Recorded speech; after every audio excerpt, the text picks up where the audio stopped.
Good evening, everybody. Welcome along to another live edition of the Suffolk Non-League show. It's that time of the week again. It's Monday already. Absolutely flown by this week. I feel like I've blinked and we're suddenly here, Adam. But it's that's because we were on the phone to each other on Thursday for the first time in forever. Yeah, We've sat down twice this week, so it's gone extra quick. Yes, really has. How have you been this week? You've obviously had your injections and had a bit of a funny kind of turn to them. But how are you feeling now? Because I'm much better now. If I have to cancel another live stream because you're not well, I will be concerned. Well, the good thing is I'm in hospital tomorrow, James, so it could happen. Marvelous. Yeah, great. So yeah, there's that to look forward to. I'm all right.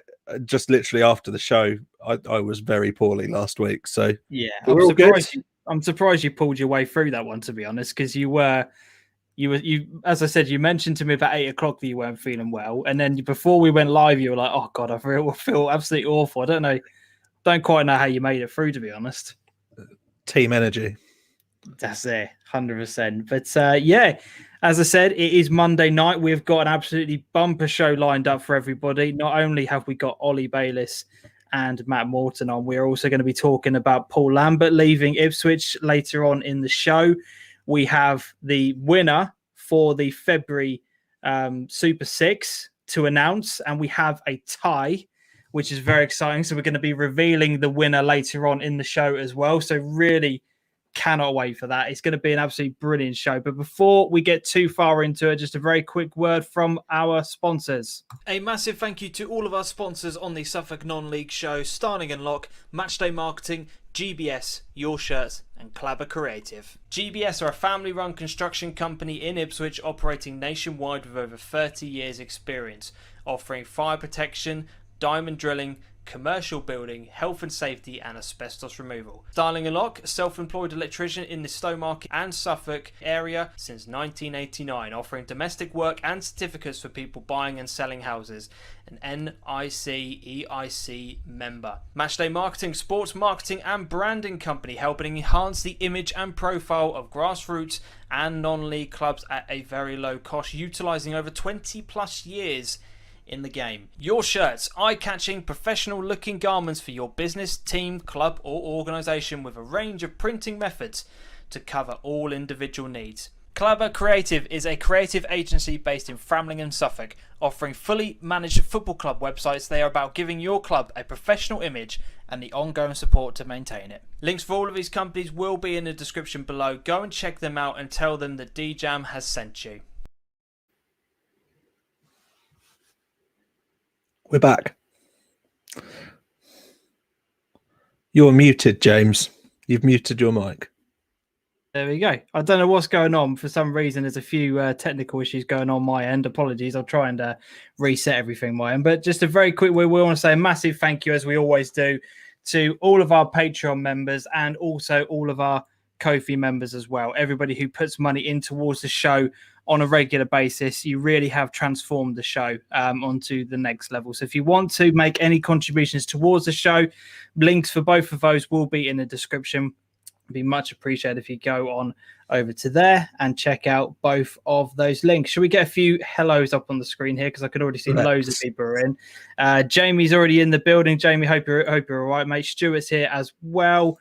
Sean Tolman, evening all, get one soon. Barney on there, follow the trawler, evening lads. Shem, evening gents, hope you're well. Love the Monday nights. Sure do, mate, sure do. It's the only thing that gets me going from A to B, to be honest, doing this show in the current climate. It's the only thing that keeps me motivated. Irvis here, evening all, evening Irv, hope you're doing well. Luke is in the building as well. Yeah, good evening. So we finally gone, get in there. Yes, we will be talking about Paul Lambert later on. And just as a very quick reveal to everybody as well, we will be live tomorrow evening doing a watch along of the Accrington versus Ipswich game, myself and Adam. We will be watching that one tomorrow. Really excited about that. Obviously, the shackles are off a lot of the players. It'll be interesting to see how everybody reacts now that a certain Mr. Lambert has gone. Absolutely. I'm looking forward to that one. I actually thought that was going to be his last game in charge. So that's kind of why we've penciled it in to get it done. But yeah, it appears not. He's not. He's no longer here. So we'll talk about that towards the end of the show. Ben Moore is here. Evening, Ben. Hope you're all right. My dad's in the building. Hi, Dad. Hello, Steve. Ben's here. Evening, gents. Matchday Marketing is also here. Ben, no place I'd rather be. Love that. Absolutely brilliant community. And Macca's in the building as well. Evening, lads. Hope you're all okay. Jordan is here as well. God, there's loads of people in. Maverick UK. Yes, I'm not really sure what's going on, Maverick. We will try and sort out. We'll try and sort something out in a bit. I'll see what's going on with. I think the missus keeps flicking the heating on and off, which is having a massive effect. Evening. Sorry, everyone says evening, gents. Are there any females watching? Don't know. If there are, make yourself known. Make yourself known.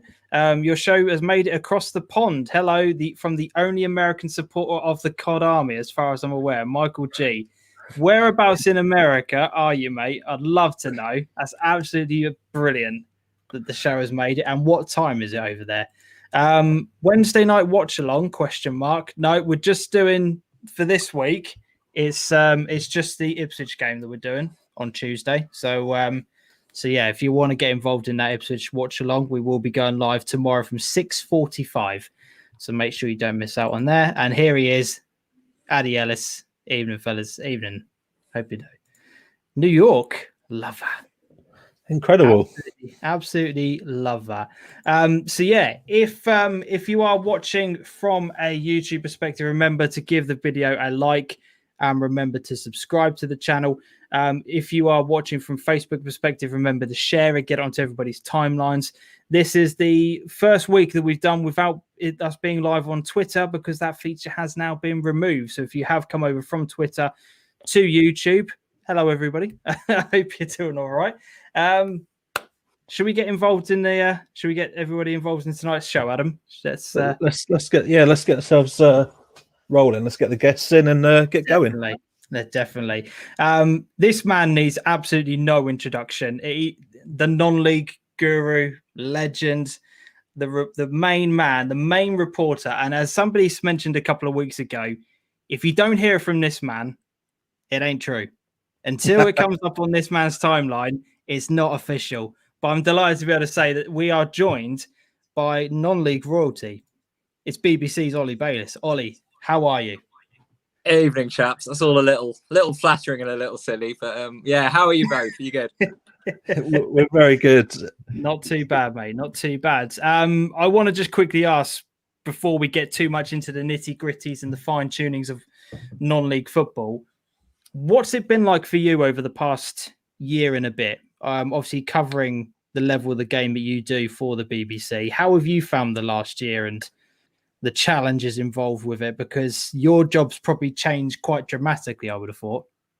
Yeah, it's been a bonkers year, hasn't it? I mean, back sort of this time last year, you sort of had to go hunting for non-league stories a little bit. At the moment, it's just they sort of just happen, don't they? And it's best you can do to sort of strap yourself on and go along for the ride. It's been a really weird year, but I've been quite privileged to sort of get to some games back before we could get fans in, a couple of the National League playoff games to cover them. And then, yeah, tried to take in as many games as we could whilst we still had football on at step 3 to 6. At the moment, we can't travel around. Obviously, there's not many games going on anyway, but we're in terms of covering games for work, we have to stay within our county. So doing commentary off video or sort of live off tube on live streams for the first time ever. That's really weird. You're at the mercy of the TV camera or where it goes, really, as opposed to looking yourself. Yeah, that's been really weird. But yeah, really weird year. But to be honest, can't complain. You know, I think if you're doing all right, you got a job, you got your health, then you really can't complain given the weird and difficult year that so many people have had. But fingers crossed, everything's heading in the right direction now, and month or so we can get some football back. Couple of months we get fans back, and hopefully next season will be a lot more normal, and we can talk about actual games of football, which is the bit we really all enjoy, isn't it? Absolutely. Have you found then this year, you mentioned about stories being often quite hard to kind of come by. have you kind of found yourself every single day waking up to a list of DMs from people who have got like inside knowledge and they want to reveal this and they want to tell you this? Has that happened quite a lot? Because I mean, we get it every single day, and we're like one county of the UK. You must get it on a consistent basis. Yeah, I mean that's been great fun. I've talked to all sorts of people in the last year, and yeah, met virtually anyway, all sorts of people, which is great, and it kind of it moves all over the place. What's going on at the moment? Sort of for a few weeks, it's all about the National League and the sort of chaos there, and then it'll swing back to looking at sort of step 5 and 6 and what's happening there, and it sort of moves around. That it's been such a weird stop-start season, hasn't it? And then just when you kind of think, like at the moment in the National League North and South, just when you think things have settled down, everyone knows where they are, and people are happy, people are disappointed, the season's over, it sort of isn't quite, and some other weird things happen. It's just been it's been utterly bonkers. It's a shame that there's been so much attention on non-league football for slightly the wrong reasons, isn't there? The sort of headlines over null and void and things like that, and what's happening in the National League. Just hope that focus is still there this time next season when we're looking at actual, games and good things that are happening. It's not that terrible things have been happening in non-league. It's just that the attention's been when those stories have happened, which, whilst it's great that the focus has been on the lower league game at times, I hope it stays when, we're talking about FA Cup runs or the FA Vars and things like that next season. We've said a few times on here that it felt like with professional football really being in its own bubble, no one able to really attend, non-league really started to accelerate in terms of people watching and people being interested. We thought it was a real shame, sort of, when you couldn't go any longer, it sort of dragged that back a bit. Do you think that there is going to be increased interest when people do go back after seeing what they have done sort of the middle of last year when they couldn't go to pro games?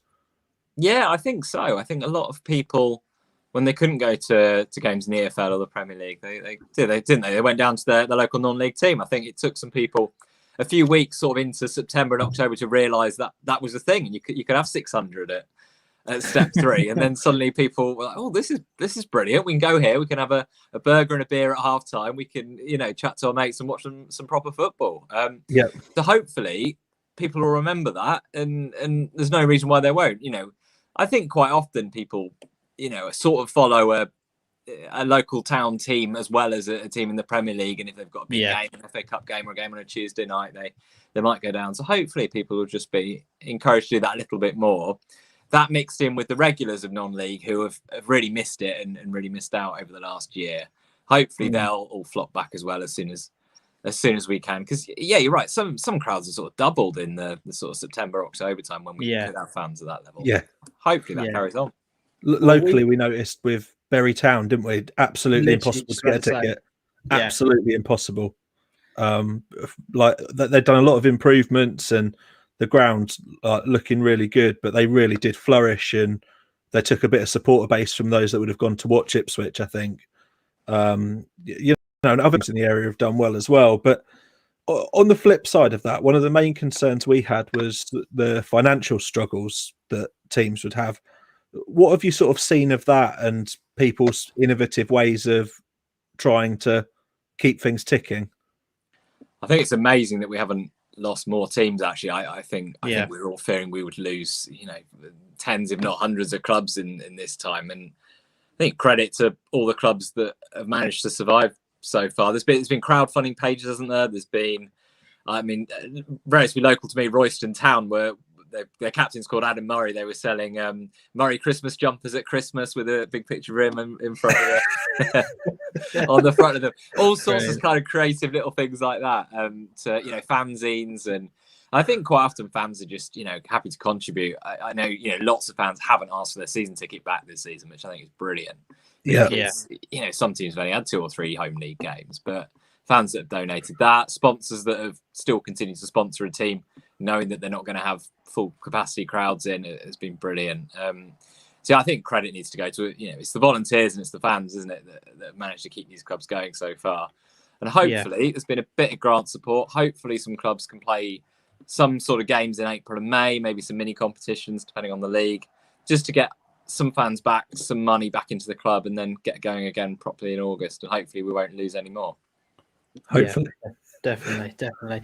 Just kind of give us a bit of a brief summary of what the current state of play is at the moment, especially after last week's announcement by the government that football can potentially restart, but obviously it's not going to be in time for leagues, etc., to continue. This week seems to be a lot of, right, now we've had that confirmation, the leagues are going to be cancelled, but depending on whereabouts you are in the country, some counties and some leagues are trying to get cup competitions going. Some are just saying, no, we're not doing it, full stop. What's the kind of general consensus that you found? Because obviously you cover a wide network of counties and leagues, etc.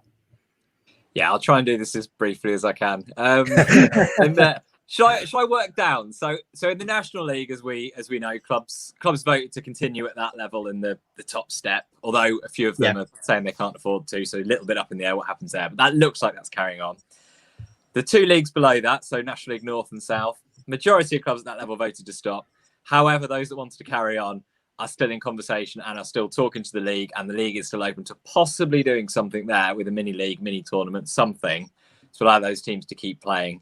But they need the FA to approve that. But something might happen there. I still think it's probably more likely it doesn't than it does, but something might happen there. Below that, last week we had that announcement, didn't we, on Monday, that from the 29th of March, we can get back to playing non-elite football, which was brilliant for about 2 days. And the FA put out their statement and said, no, your season's curtailed. It's not happening. Yeah. They very much sort of burst that bubble of optimism. Those leagues are only about a quarter of the way through. So I think that's probably a fair decision that we're not going to get those leagues finished. So they've gone with curtailed rather than null and void. And we still don't really know what's happening about promotions. They look like, and they're hinting at possibly doing something to sort of shuffle the pyramid around a little bit, do this restructure they want to do, which would see some teams at step 4, 5, and 6 maybe getting moved up, possibly. But how they do that when teams have only played 7, 8 games and last season's results were all expunged is anyone's guess. But they're looking at it, certainly. Some of those leagues are going to try and organise a mini cup competition. I think the Eastern Premier League aren't going to do that. The Northern Premier League aren't going to do that. I don't think the Southern League are going to do that, but I don't think they've said that yet. Most of the leagues below that are going to try and organise something, but only if fans are allowed back in before the middle of May. And we don't yet know when fans are going to be allowed back at non-league. No. Previously, over the last year, they've sort of been in a separate bubble, haven't they? And I don't actually think Boris Johnson and central government have really noticed non-league have been allowed fans, and it's been quite nice that way. I don't know whether or not they're going to be allowed at the moment. I genuinely don't think the government knows either. I've asked the DCMS, that branch of the government, that for the last couple of days, and I genuinely don't think they've worked it out yet. So it might be that fans can come back from the 29th of March. It might be fans can come back from the middle of April. It might be we have to wait to the middle of May with those opening of stadiums for fans to come back. I don't think any of these mini cup competitions can happen unless fans are back, because clubs can't make money and there's kind of no point. So that's where we are at that level. And then a little bit lower down in the grassroots, step 7 and below, county league stuff. The FA have let those leagues extend the season if they want to the end of June. Some leagues have said, no, we're not going to. Some have said null and void. Some are going to extend it. Some are going to play 1 game per team. All sorts of things happening. Possibly some promotion at that level. The FA have said, we're going to look at promotion at that level. Weirdly, they've said it doesn't matter if your season is stopped or if your season finishes, you've still got a chance of promotion. Not quite sure how that works. I don't think they know how that works. But they're going to work that out as well. I don't think we're going to get a decision on any of that until probably the end of the month. So a bit of a waiting game with that one as well about promotion and restructure. So that wasn't very brief at all, but there you go. That was kind of a top to bottom. Looking at the grammar of it, what's your understanding of their usage of the word curtailed? Because it's very obvious they've avoided all usage of the word null and void within that statement. And straight away, I thought, oh, that's it, null and void. And then I took a step back and thought, well, no, actually, they haven't said that anywhere. Yeah, it's a weird one. And actually, I think a lot of us were expecting null and void. I think personally, I probably was. They are very keen, I think, to not use it again, because I think, if they're honest, they regretted it from last season because it completely removes those results from the record books. And actually, we got about 80% of the way through the season last season. We made about 20% of the way through the season this season. We've sort of done a perfect season over two, haven't we? Yeah. And I think they're probably regretting having scrapped that and completely removed it from the record books, because it makes it very difficult to use any of that now. So if nothing else, I think they just want those results to stand. And I think clubs, the feedback they got from clubs as well was the terminology and saying expunged actually isn't particularly nice when, you know, players have scored loads of goals and players have, you know, played their 500th game for a club. To completely remove it from the record books didn't feel right. So I think they've used it for that reason, but I think they've also used it because it just leaves the door a little bit open for maybe using those results to promote some teams, maybe possibly using those results next season if the season gets finished early and they can kind of combine the two, or maybe even continue this season next season in some way. It just keeps options open, and they're really not in any rush to make any decision. You know, we think it was middle of January, wasn't it, when we knew that the season wasn't going to get finished, and it's taken them almost 2 months to not really make a decision at all yet. They're very much taking their time. I think possibly learnt lessons from last season when it was all done in about 13 days, wasn't it? Yeah. Do you think then, because we've talked about it quite a few times on this show, about potentially bringing over the results from this season maybe into next year so that we can at least start maybe 10-20% into a season? How realistic do you think that is? Because if we have got this shuffling of the pack, potentially restructuring, surely you can't, you won't be able to do that, will you? I mean, I don't I would love to see it happen, and just because you never know what's around the corner, and we don't know how potentially bad this thing could get next winter, and we could be in the exact same situation again. You don't know. So how likely is it that results can be taken over, or is it just an option at the moment? I think it's an option. You're right. I think you do one or the other, don't you? I think you either promote some teams and shuffle some teams around based on this season and maybe last season, if you can somehow legally, you know, find a way to do that, or you carry the season into next season. And actually that makes a lot of sense, because we could well have a stop-start season again next year, and getting a bit of a head start does make some sense. I think if you're a team that's maybe played 9 games, picked up 7 points, and you're sitting, you know, 17th, does it dampen your enthusiasm going into a new season, knowing that you've already lost some games before you've started? Does it make it harder to bring in players, or players more like to move? You know, we all quite like starting a season afresh, thinking you potentially could win the league. And, you know, there is an argument against doing that, because it's a long old wait. We haven't played any games for 8 months to then go into this new season with already a few defeats on your, you know, on your records. There is that argument against it, but I suppose it's fair to an extent that if you've lost those games, you've lost those games. I think most likely well, I don't know. I think it seems like they want to find a way to promote teams. Whether, I don't know how they can do that, but I think that's what they're going to try and do, and shuffle it around. And non-league's actually quite used to teams being, you know, reprieved and moved around and you know, added into step 6. It's never perfect anyway at the best of times. It's just that there's a bit of extra spotlight on it at the moment, mixed in with some lawyers ready to go again, I'd imagine, in some clubs and some legal action. And that's the problem, isn't it? That's always, unfortunately, means that they have to be sort of making sure everything they're doing is legally as solid as it possibly can be, because otherwise clubs will use their right to challenge these things legally. And there's a fair bit of money in non-league, and there's a lot at stake, and they can't just make these decisions on a whim. So I think they're trying to be as careful as possible. Well, Project Non-League campaigned for a less standardized solution, and one that was a bit more inventive. Do you feel that it actually had much impact maybe on that final wording and that final release that was put out there, so that it wasn't quite as cut and dried, and maybe left them open to actually easily take on more sort of moldable options in the future? Because I think the one thing we found from the way that the first season was ended was that it was just so rigid, with no options of what to do. Do you think they're sort of planning in future for options to be a little bit more maneuverable, and for them to be able to work with change? Yeah, I mean, all the noises so far appear like Project Non-League is sort of the way they're going, isn't it? And I've got to say I'm quite surprised, because it has some support. But if you look at, you're talking about 900 clubs between step 3 and step 6. There's a lot of clubs, and really it was probably 15, 20, 30 clubs that were backing that solution. And if you look at the results of the vote of the clubs, the vast majority said that they wanted the season null and void. So it does appear to have definitely made an impact. The hinting is that that's exactly what they're looking to do. Because I think there's a fair bit of logic. It's what they did in the women's pyramid last season, actually, where they null and voided it all and then realised 3 months later that they had a load of gaps and they didn't have enough teams. So they promoted a load of teams based on partly on the pitch records and partly facilities and a few other bits and pieces, but they didn't relegate anybody.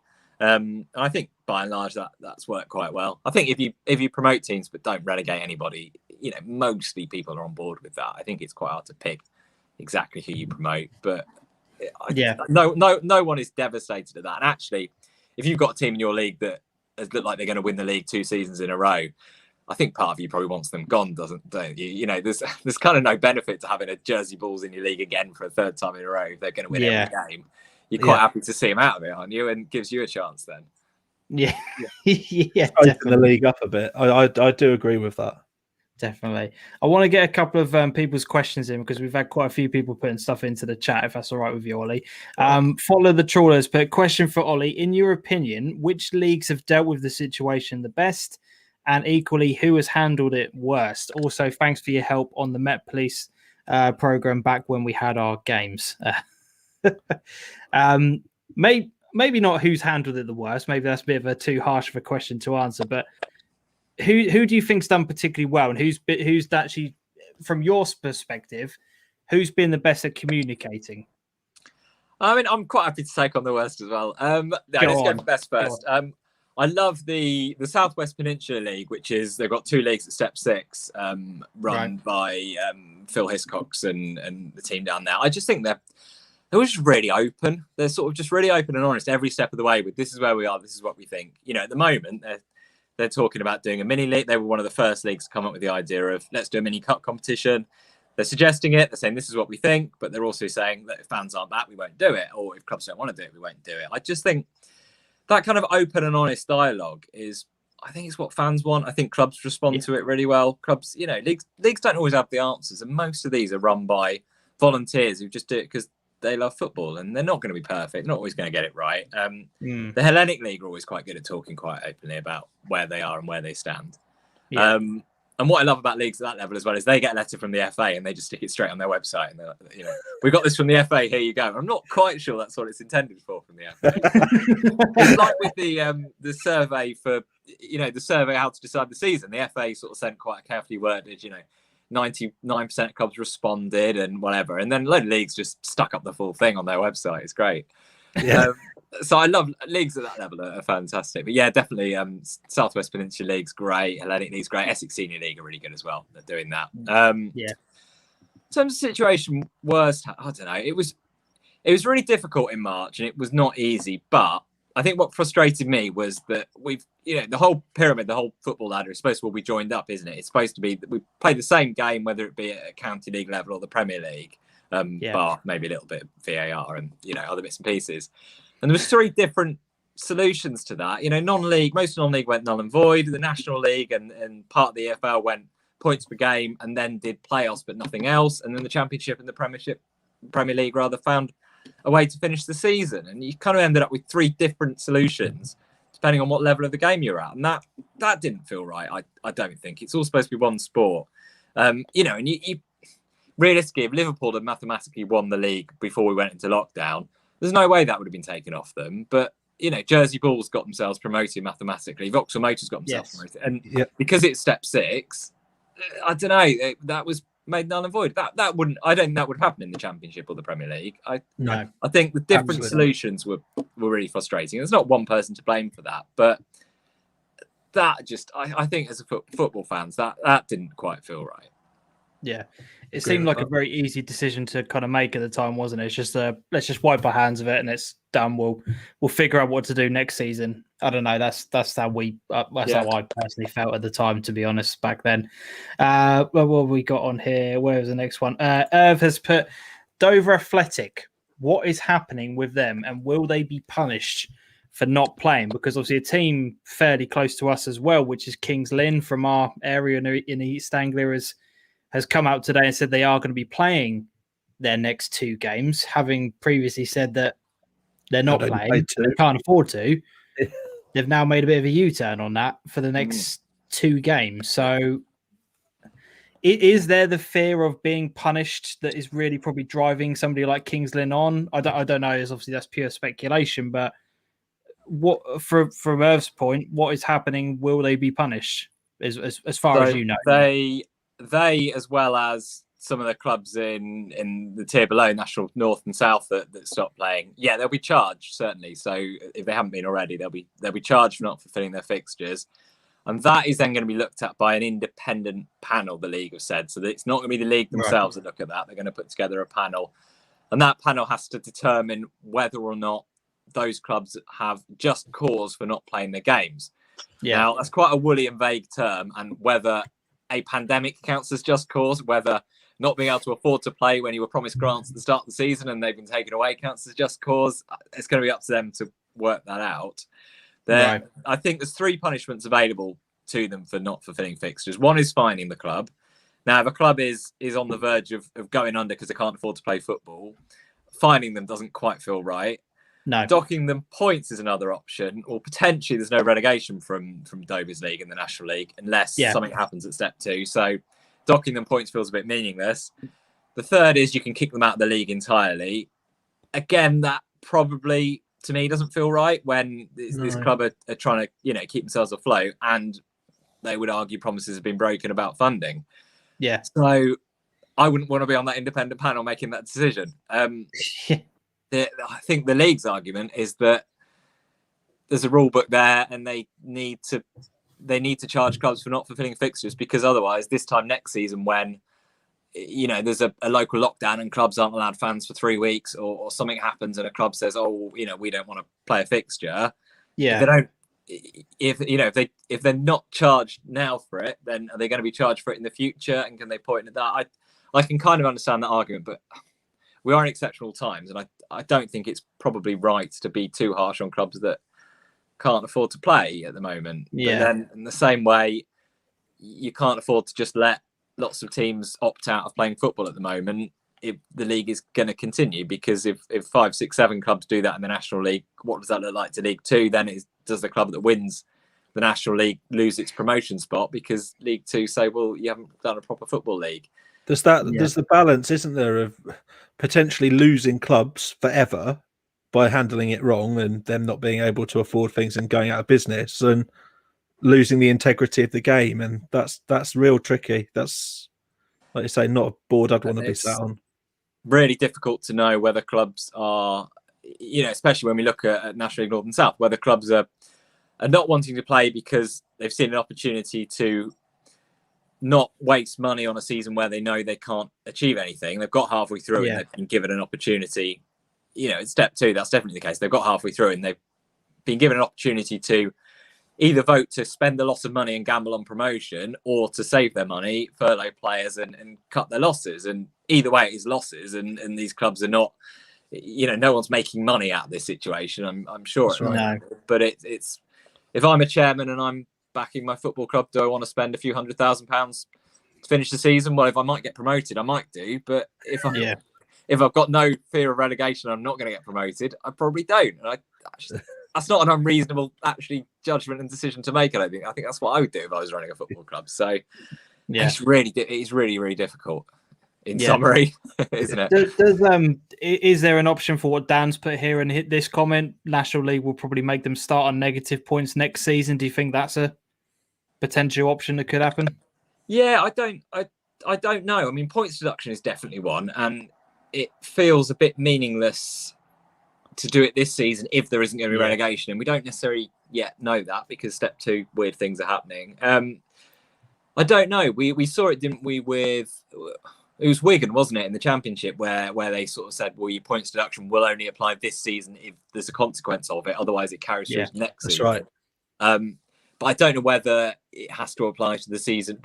It was sort of over the course of the summer. I don't know whether it has to apply to the season where the offence was committed, as it were, whether that's an option. Because logically, actually, that probably makes some sense. Maybe looking at points deductions, maybe next season if they're a bit more meaningful. But also got a lot of sympathy for Dover, who are just trying to keep the football club going. I think at this point, it's really difficult.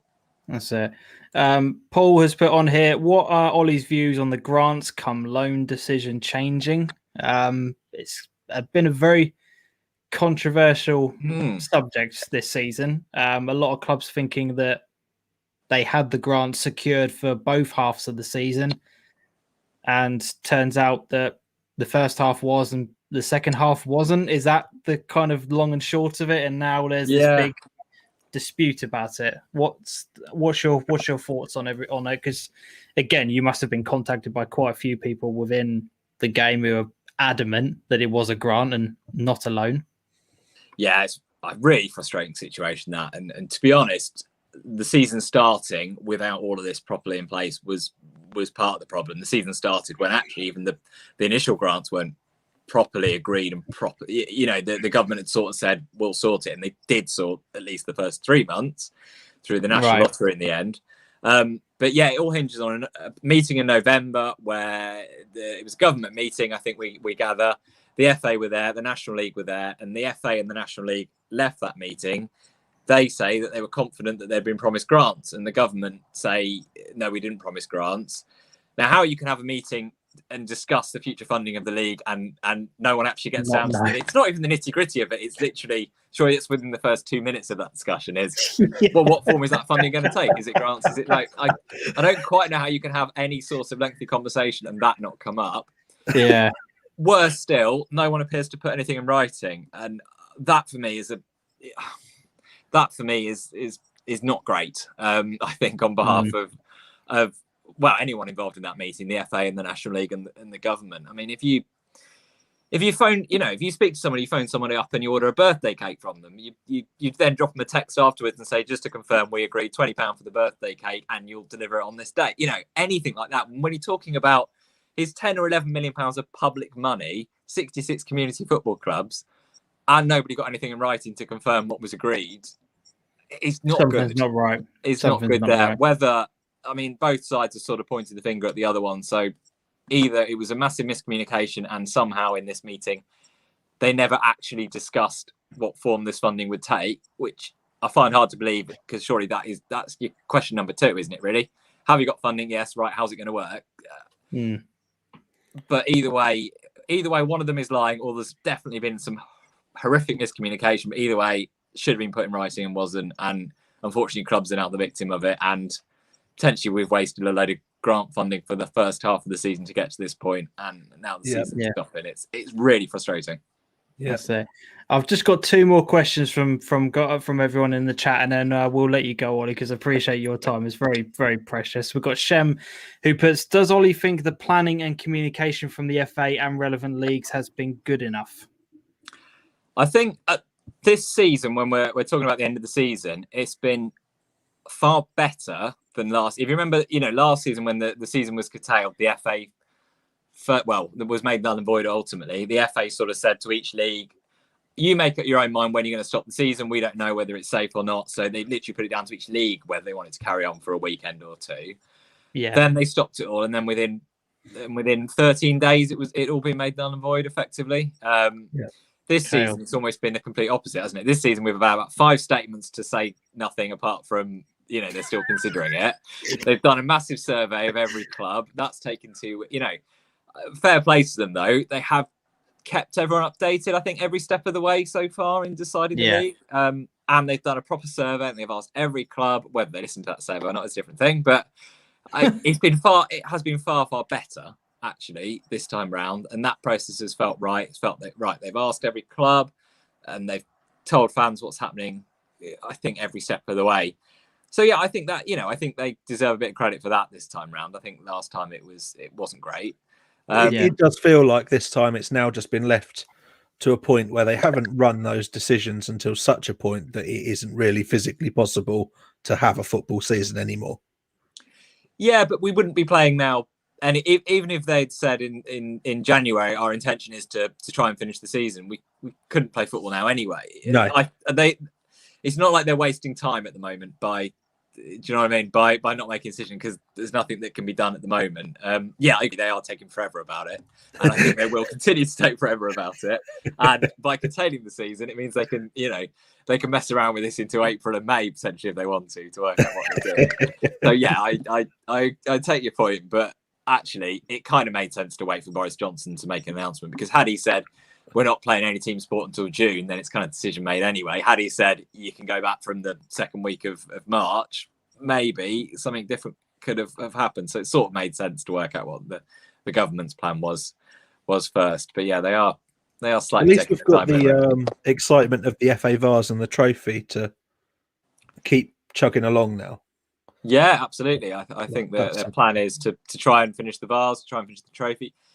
Interestingly, the final of the trophy is at a point where fans aren't properly back yet. So whether they'll push that back, because surely we can't have non-league finals day with no fans. Surely, I mean, they still got to finish last season's as well. So quite what I read a rumor that they'd just do one sort of big weekend at Wembley, which would just be balmy considering that we haven't had anything there for so long. But yeah, I think it would sell no end of tickets.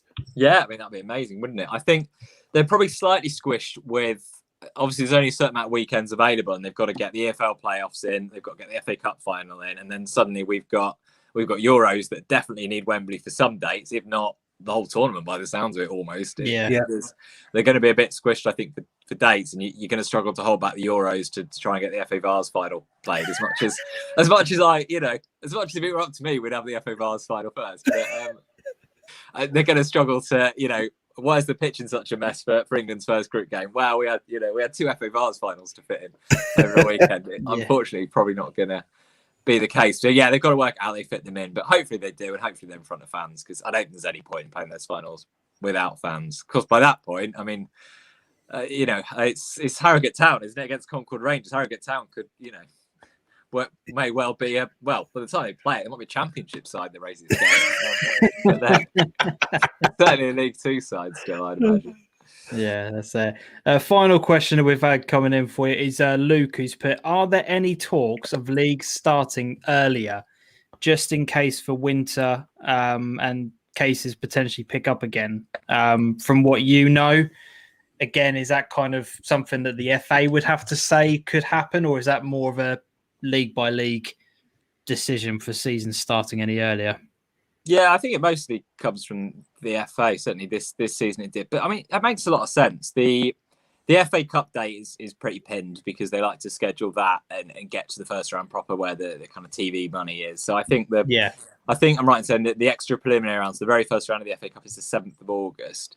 There's probably a bit of wiggle room to start a little bit earlier, and actually that makes a bit of sense, doesn't it, to try and get going maybe in the last week of July to just get a bit of a head start. Certainly, I think they'd look at playing more midweek fixtures earlier to give themselves a bit more breathing space this season. I suppose it's down to pre-season, it's down to players, it's down to holidays, it's down to contracts as well.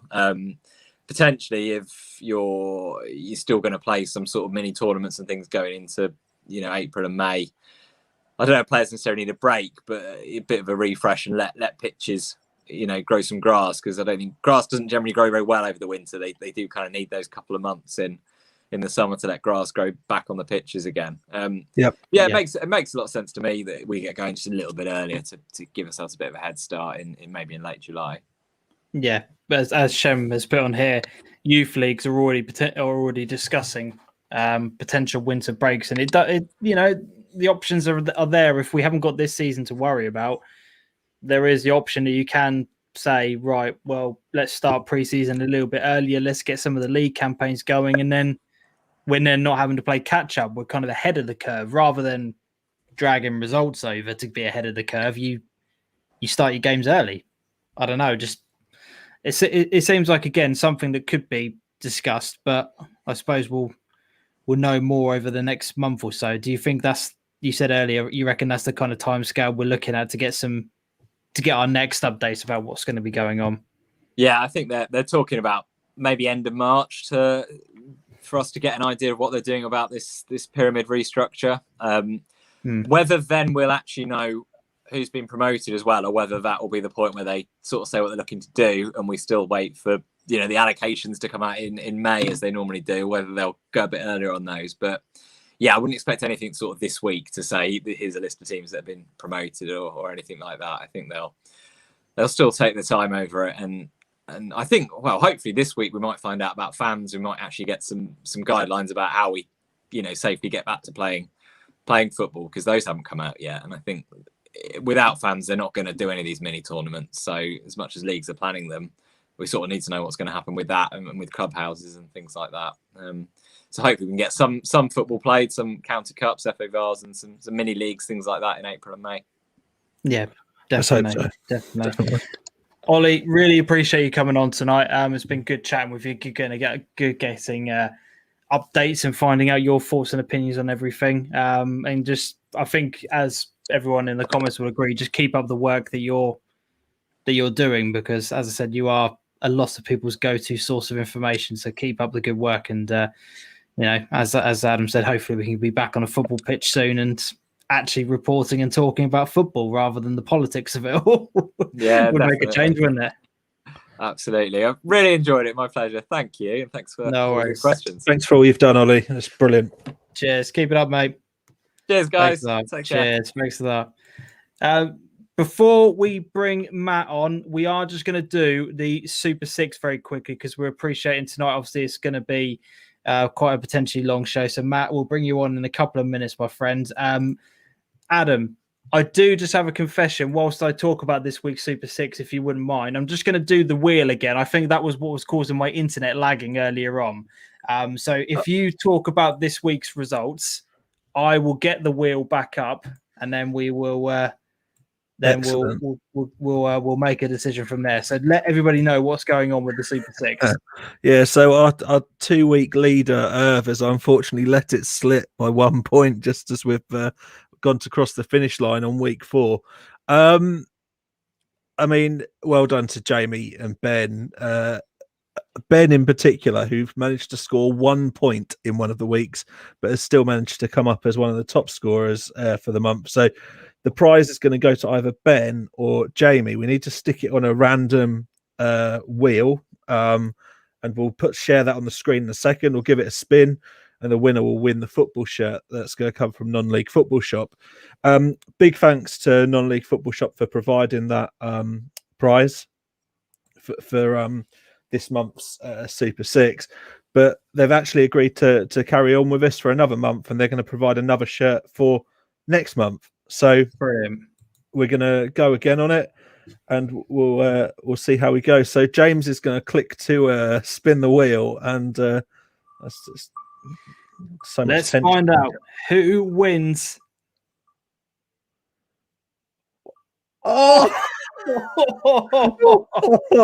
Jamie, it's all yours. Jamie has won.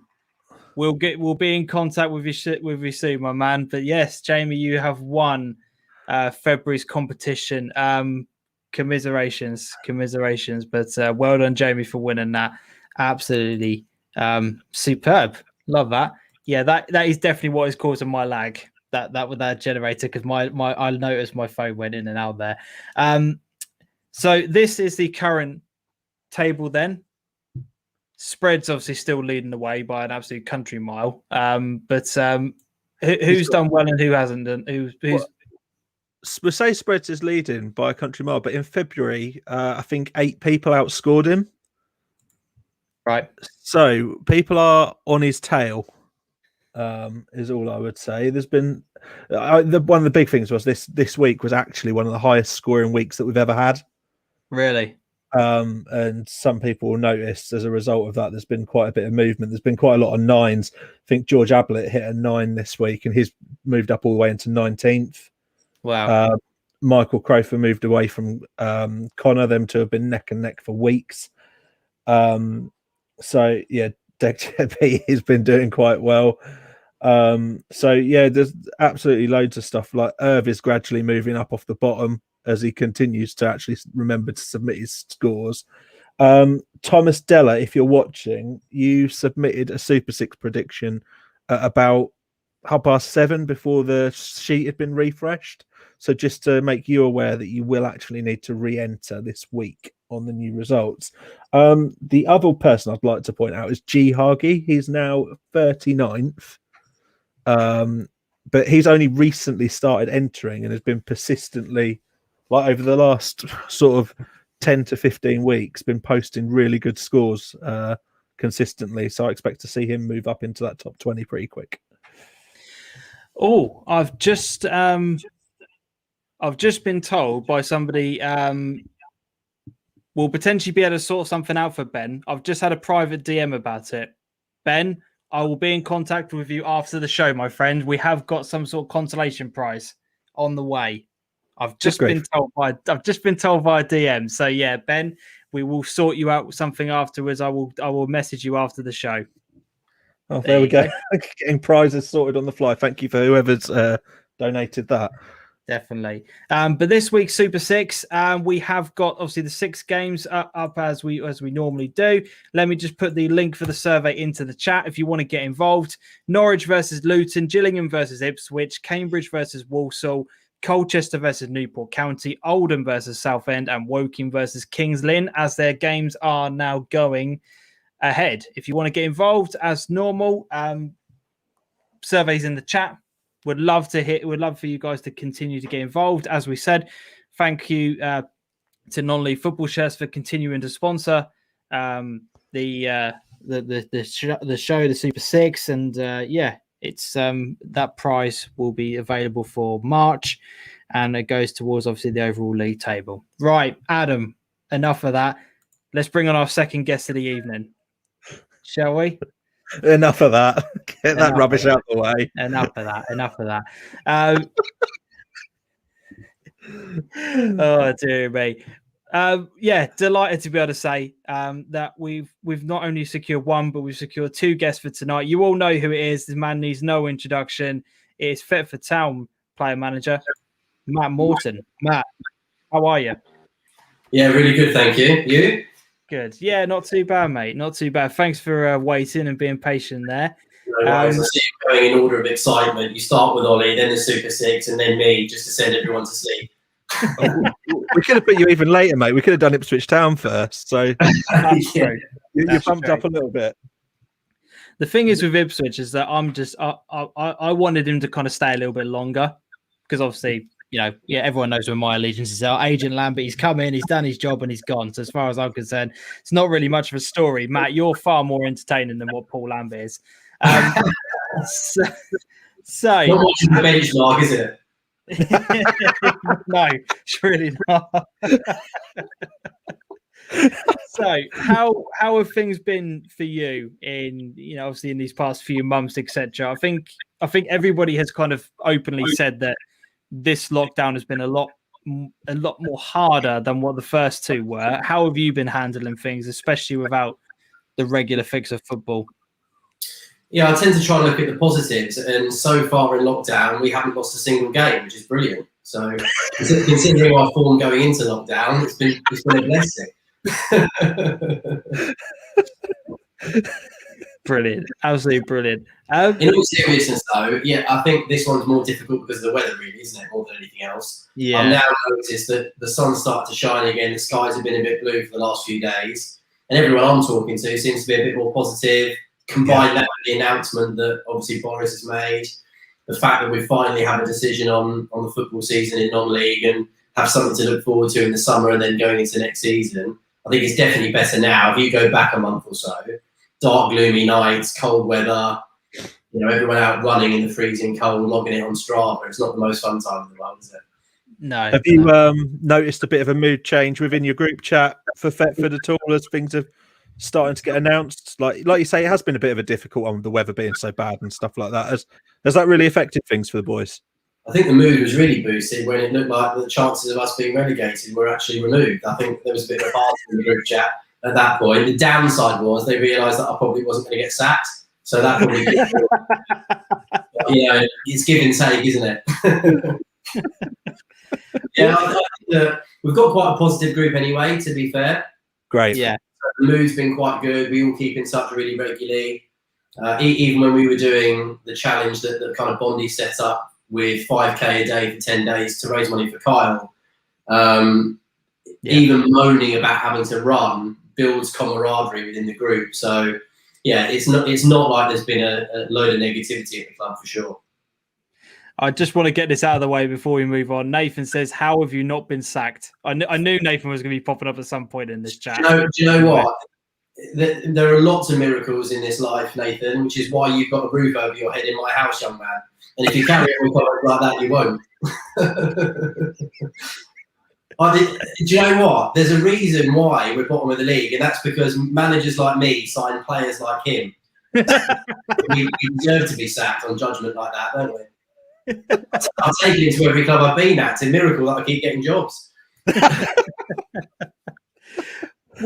What's it been like this season? In all seriousness, for trying to sort of compete and and get a team together, make sure that everyone is in good spirits, make sure that everyone kind of sings off the same hymn sheet when you haven't been able to have those kind of bonding sessions you would do normally. You're not able to socialize as much as you would want to. You're not able to put on maybe the amount or the kind of training sessions you want. How have you found that, and how have the club found that? Because some clubs have kind of handled it quite nicely, and some have struggled. How have you found it?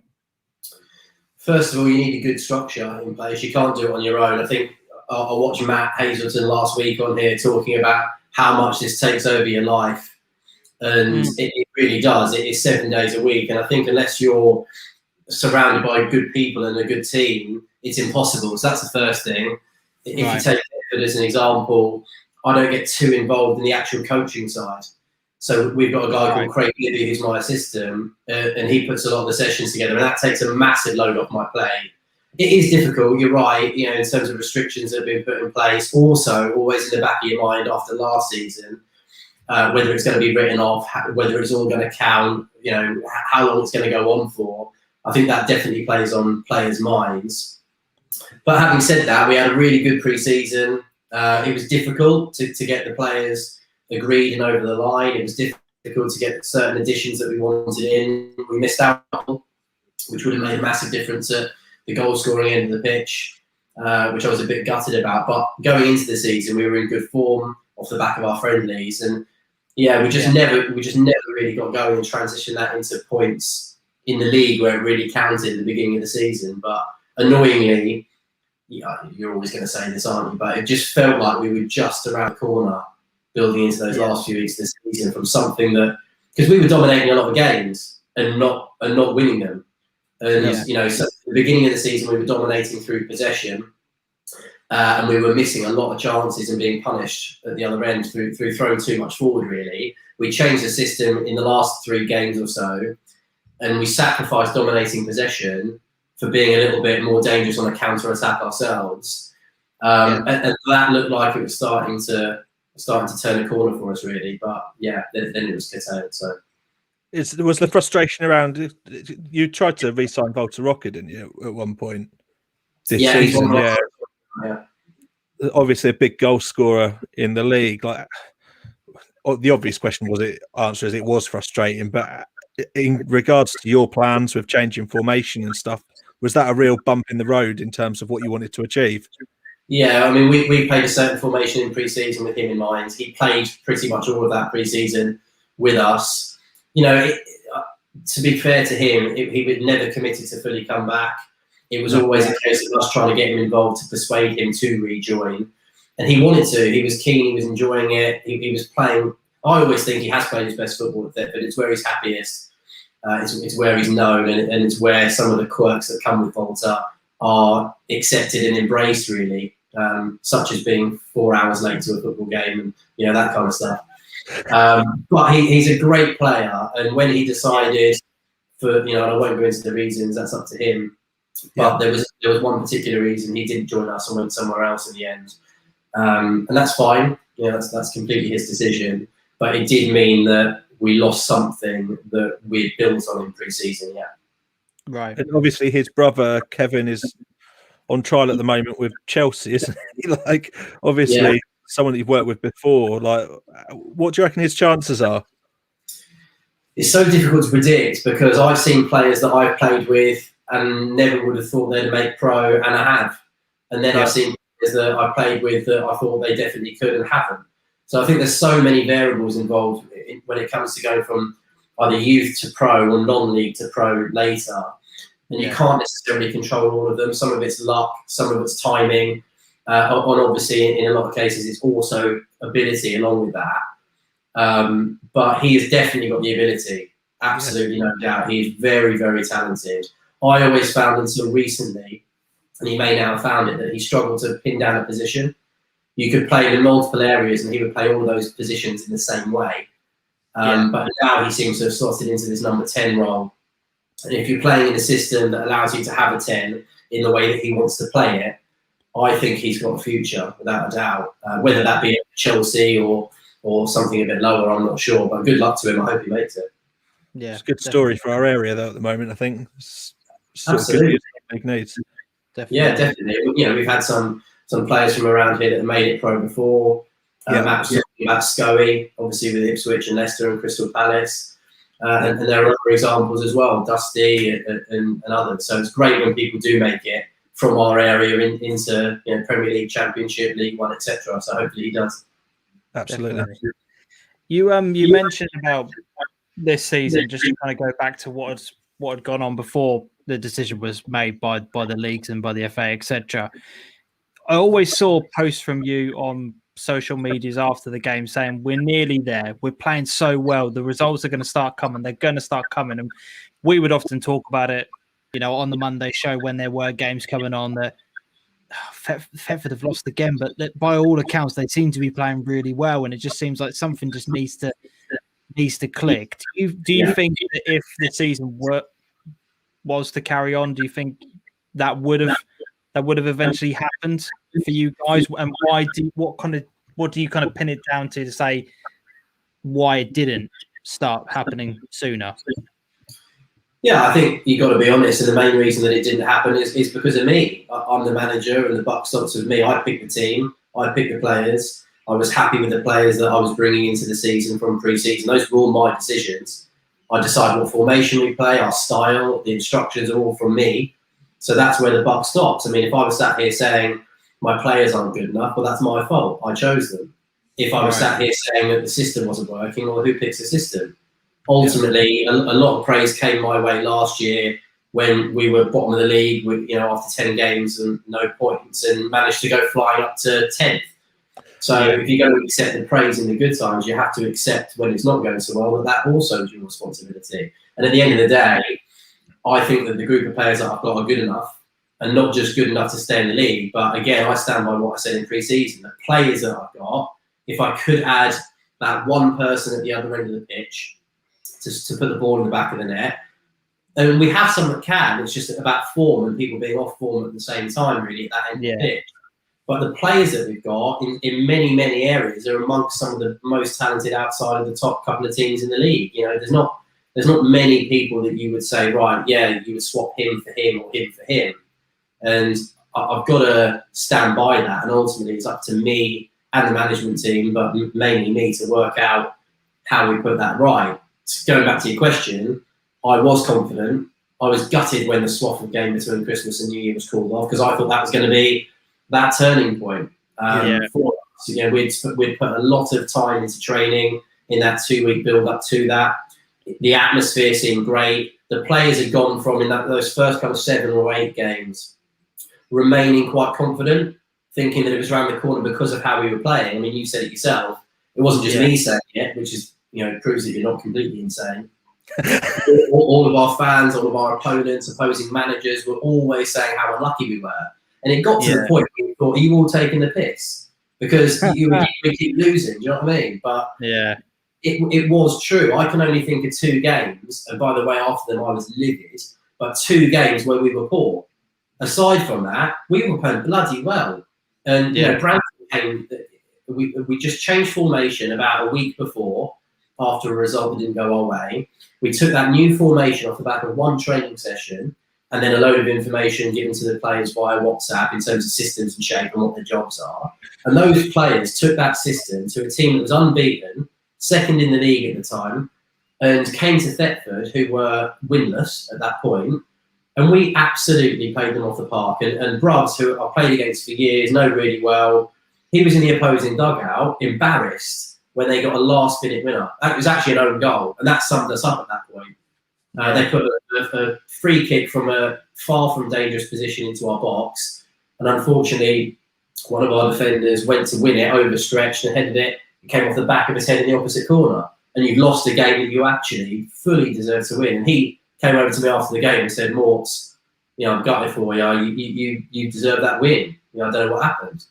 And I said, "Well, if you work it out, can you text me and let me know? Because I'm a bit of a loss as well, to be fair." It got to that point, but yeah, I think I'm gonna sound like someone that's bottom of the league when I say this. I think they've come to the right decision eventually with what they're doing with the league. It just wasn't feasible to carry it on, in my view. Having said that, there's part of me that's a bit gutted, because I am convinced that if we had come back, we would have proven a lot of people wrong and started to do exactly what we did in this position last year and climb that league. Because don't forget, the position is exactly the same. Yeah. No. Fair play. He's sort of open to playing more football, albeit on a non-competitive or local cup basis. Is that sort of what Thetford will look to sort of push on to? Yeah, we had a few chats over the last few days, and even before this was announced, I tweeted saying that I think Norfolk FA should put some kind of summer World Cup style tournament on for the county, play at the FTC, and invite all of the teams from Norfolk to that. I think Sudbury sent across an email to us saying they were looking to do a tournament a few weeks ago if this was the result of the season. Would we be interested? And we absolutely would.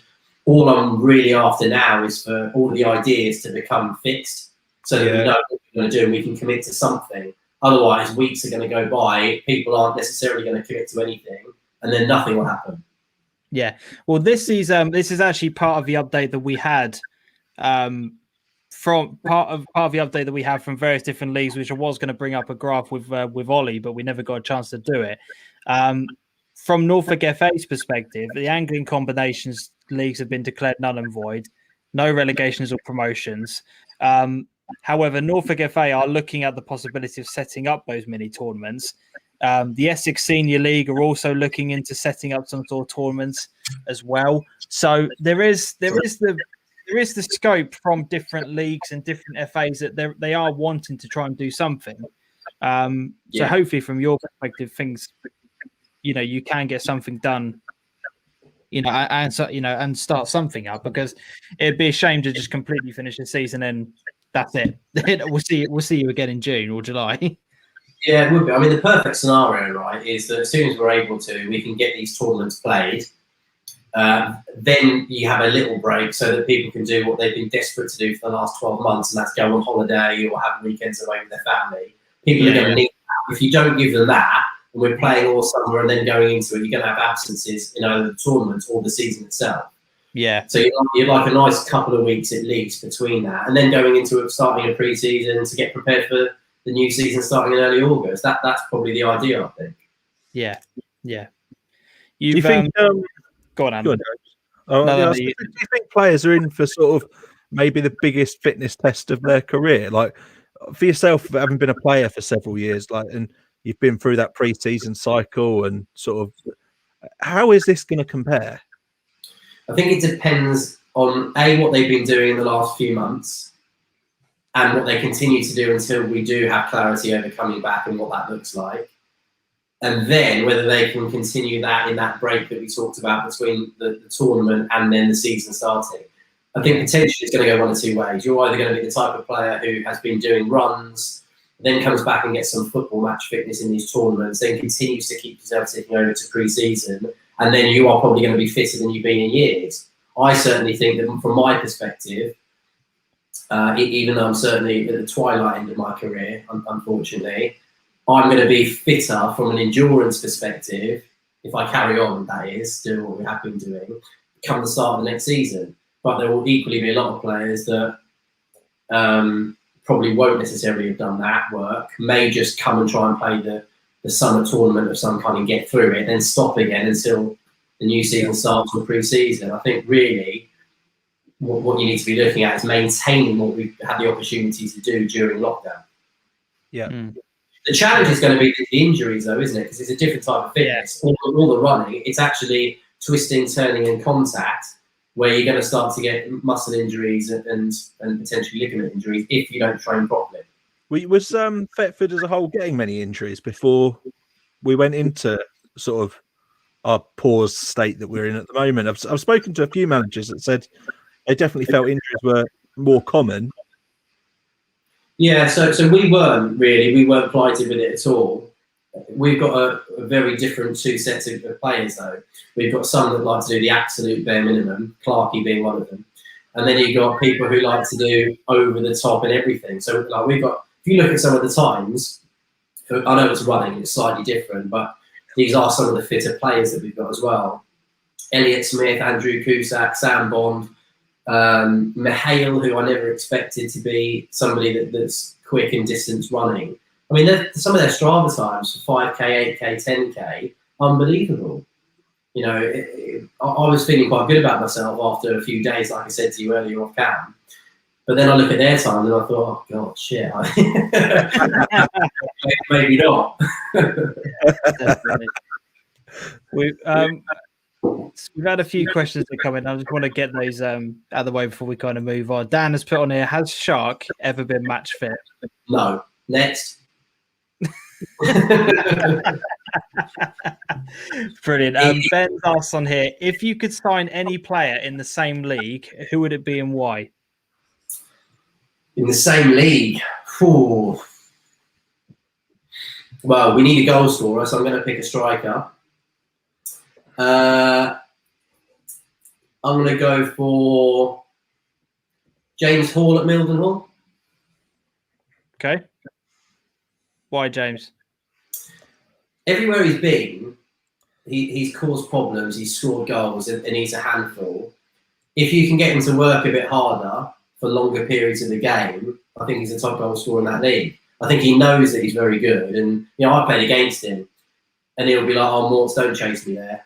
Oh, don't run after that one. You know, and part of it is lulling you into a bit of a false sense of security, but also partly because he actually wants to go 50% a lot of the game and then turn it on when he wants to and scores one or two goals. And I played with players like that. Andrew Wood was one of the best at that. He was always accused of being lazy and, you know, didn't want it enough. And, you know, you've got fans moaning about that part of it. He's always in the top 3 goal scorers in the Thurlow None for like 10 years.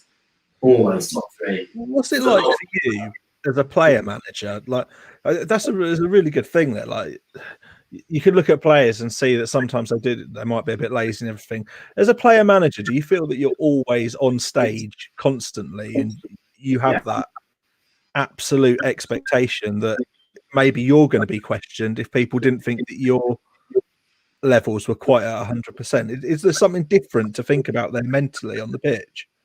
Yeah, I think there's loads of things to think about. It's a hard role, and a lot of people have said to me, you know, I don't think the player manager works. And you know, you look at it at the pro level, and you know, Ruud Gullit and examples of it. I think it's quite different, and every case is very individual. I've always found that exactly what you said was my strength. That you have to be very honest with yourself, and if you shouldn't be in the team on merit or form, you don't play. Simple as that. But if you are on there and on form and you're setting the example, I always felt every time I stepped onto the pitch as a player, whilst also being a manager, I had to be above everybody else. And that is in all areas. That's your actual output and how you're playing. But minimum, your work rate and your attitude had to be spot on because everyone's looking to you. Plus, you have to bear in mind that no matter what happens on that pitch, you're probably going in at half-time or after the game and having to bollock someone for doing something. You can't go and do that. Well, you can, but you know, a few things to do back. You can't go and tear a strip off someone for not working hard enough if you've been lazy yourself. You can't go and offer someone for doing something that they shouldn't be doing if you haven't done your job to your level. So I was always very conscious of that. And yeah, if you can't maintain that, you shouldn't be picking yourself. Yeah. How have you dealt with that in the past where maybe you've gone out for a first half and maybe not had a great performance? Can you think of a time when there has been sort of where you've really sort of had a bit of a howler and then you've had to go in and give the team talk as well? How have you dealt with it? You're about to get a load of comments come in saying, yeah, that happens to him all the time, etc. Probably Clarkey. I can think of one occasion Yeah, I can think of one occasion, and it was actually, was it last season or was it this season? I think no, it must have been last season. We played Norwich United at home, and I played myself right back. Here you see, twat. The thing, Clarky, when I have to play next to you, I'm doing two people's jobs every week. That's why. I'm a centre back, really, but because I'm quick, I put myself right back a lot of the time. We played Norwich United, and my decision was based on the fact that throughout my career, one of my biggest strengths has been pace. You're not going to kick a ball past me and run. It ain't going to happen. But they had this winger on the left-hand side, and it was a Tuesday night, I think, at home to Norwich United. And oh my God, I can honestly say that I've never in my career played against someone and thought they've had the better of me tonight. They've done me. I've never had that feeling apart from then.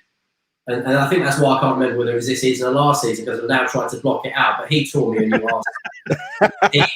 he had me twisting and turning, and because it wasn't just kicking the ball past me and running, he had such control over the ball. It was like when we used to play with Cameron King. He could just move and shift with that ball, and you never knew what way he was going. And before you know it, you've done a full spin like Titus Bramble, and he's gone. And I remember thinking, do I really just knuckle down here, give him an extra 10 yards and try and show him into areas and stick at it? Or do I make someone else a scapegoat and go back to centre half? I chose to stick at it in the end. But yeah, that was a game where I came off the pitch a bit embarrassed, to be honest. Yeah. And, you know, I didn't have too much to say in terms of criticism to anyone else because I thought I can't. I haven't got any legs to stand on. Literally, probably at that point, the amount of twisting I've done. But just kind of going on to the player management role. One of the questions I had from a DM, which was from Luke Riley, who's often in the chat. He's often in the show, you know, in the chat and the show, etc. He said, "How do you cope with the player management role? I'm part of a way into my first season, and it's been harder than I thought. Have you got any tips?" Yeah, I think what I've just said is the first one. If you're not setting the standard, or at least meeting the standard, don't pick yourself because you'll lose credibility. You have to pick the team based on the best team for the day and for the job. And if that means that you're not playing, then you're not playing. You have to be big enough to say that. So that's the first one. Yeah. The second one is there's two parts to the role. And if you don't feel like you can do both, you have to make a decision that's best for the team. And I had to make that this season. So actually quite a few games this season, I decided to take myself out of the starting 11, even though I believe that if I wasn't a manager, I should be picked as a player in that starting 11. But I had to do it because I felt that I was probably not at that point giving what was required from an instructional perspective during the game to some of the other players who were occasionally switching off. And you know, it might be a tight game that we're slightly dominating. We get counter-attacked, and it's because certain players are out of position, and they haven't had anyone to talk to them necessarily to tell them at the time before it happened, you should be here, get back there. Yeah. It was always me after the game saying, why weren't you there when I told you that's where I need you to be? So really, I had to take the law into my own hands a little bit, sacrifice myself and be on the sideline to do more of that. Yeah, right. Because otherwise you're concentrating on two jobs. It's impossible to do both of them 100% of your ability. You can only do that as a player manager when all of your players are almost like clockwork. So at Gym United, I played every game. And that was because we were so well drilled and we knew exactly where we wanted to be no matter what the scenario. I mean, that team ran like clockwork in that last 5 or 6 years, really. It was pretty special. And that took the pressure off me from a manager's perspective because I knew that my job was the week building up to the game, the team talk before the game, half time, and then that was that. Yeah. But actually, the 90 minutes of play, I wasn't a manager. I was a player. Right. And that's perfect. Yeah, love it. Absolutely love that. Cheers for that one. We've got loads of questions in. I'm going to start reading through a few of these because otherwise we'll lose track of where we were. I'm going to read up Paul's one first of all. Ask Matt how he would deal with throwing a glass at him. It depends on his reasons. I'm sure whoever you're talking about had a very good reason for throwing a glass at the manager. Yeah, that's a bit of a stitch up, that one. I wasn't happy with Smithy.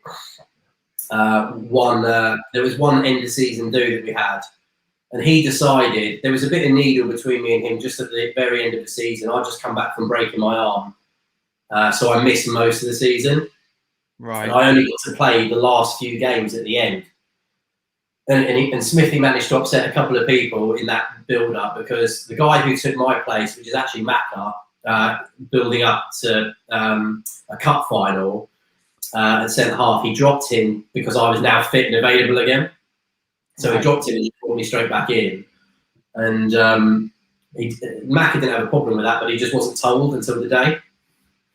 So it's a bit pissed off, looking forward to a cup final, and then you could walk into the dressing room and your name's on the bench. Oh, no. And then Smithy, I would have defended Smithy on that, to be fair, had he not pissed me off by blaming me for the season, because they were in a relegation battle that year. And he put it all on me. And I said, how the hell can you blame me for a relegation battle when I've missed 3/4 of the season and only come back at the end? And he said, because you were the one that broke your fucking arm. And he decided and I'm not exactly the calmest person at the best of times, I think everyone's aware of that. He decided to do this when I was intoxicated at an end of season do. And I had a glass in my hand and I just threw it at his head. And luckily, he still had some reflexes about him. He ducked and it smashed against the wall everywhere.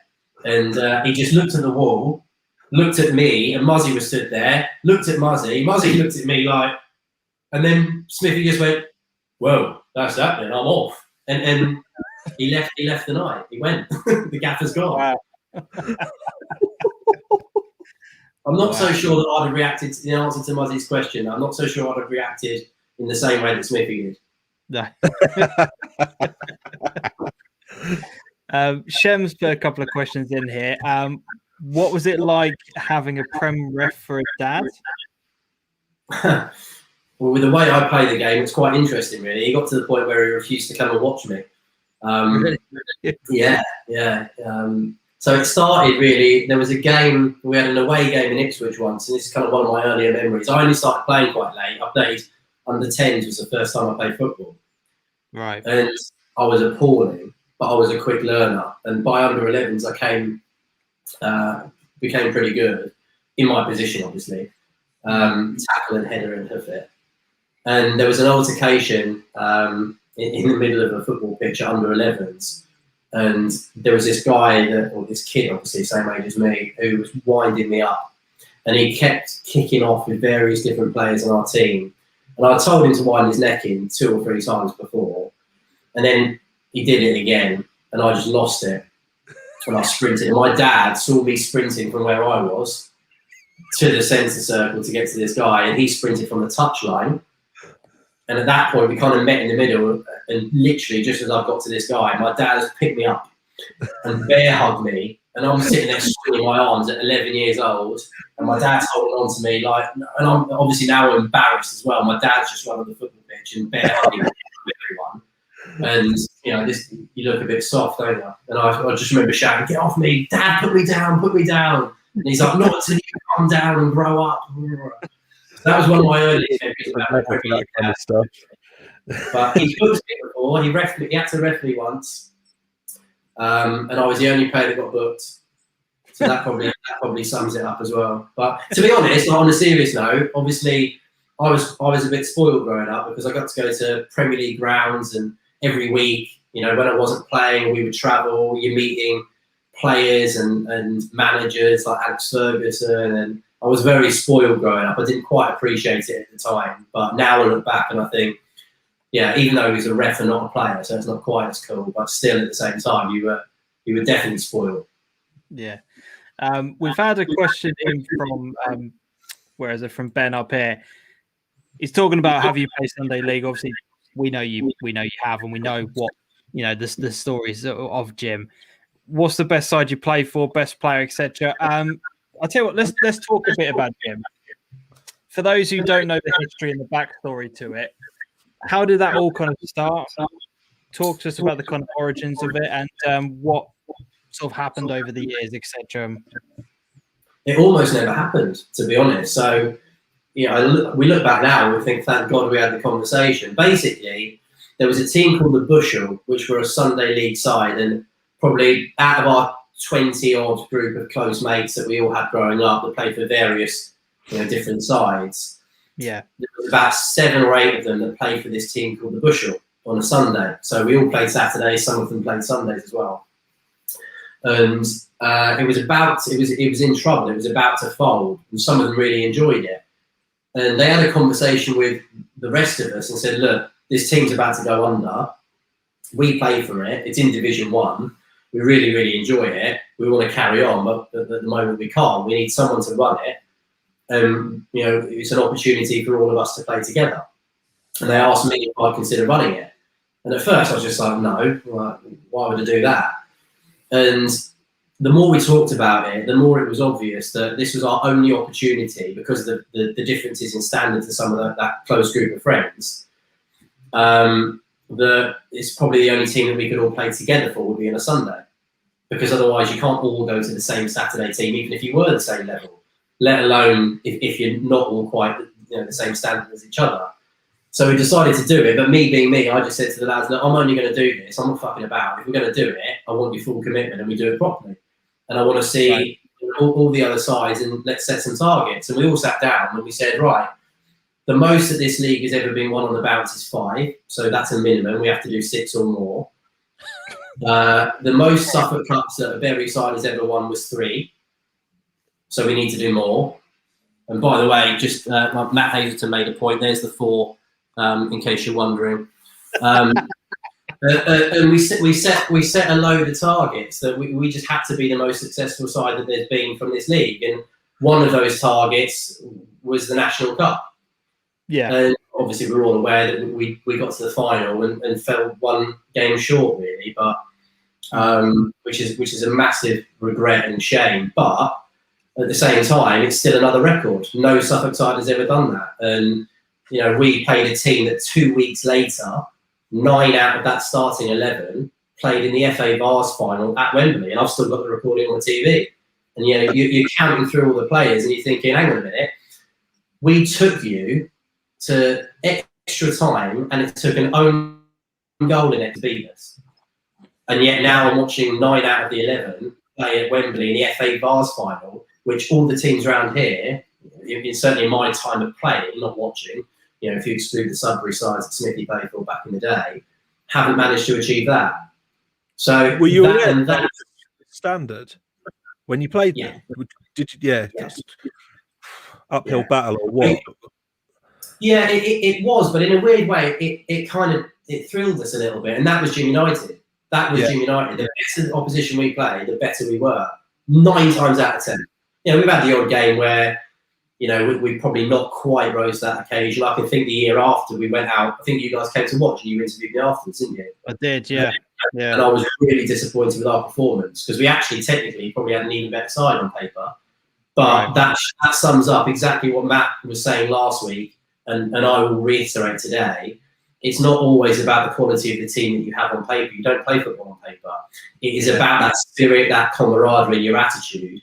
And that Gym United team, this Gym United team, from that final, I don't care what anybody says, and it's all relative to you as an individual and what you feel in that changing room. But that is the best dressing room I've ever been in. And if I'm ever in a better one, I will be very pleasantly surprised. It was brothers, best mates, run through a brick wall for you and each other. It was incredible. And we overachieved. I say it's a regret because we lost the final. It's only a regret because we got there and we took it to extra time. It was actually fitness probably that cost us. Everyone was cramping up going into extra time. Yeah, they were slightly more conditioned. But I will say this, and I'm always honest, they were the better team on the day. We defended absolutely brilliantly for large spells of that game. Brilliantly. Yeah. But offensively, they were the ones taking the game to us much more than we were. Offensively, we weren't at our best. But defensively, we did what we did all the way through the competition to get there, which is shut teams out, put bodies on the line, run through a brick wall, and then canter very, very quickly to get goals at the other end. And it worked every round until the final, when it just missed that counter attack. Mac had a great game that day. Yeah, it was brilliant game. I was just say very, very aspirational for that side and what you wanted to achieve, and also very aware of how good the opposition were that you came up against in the final.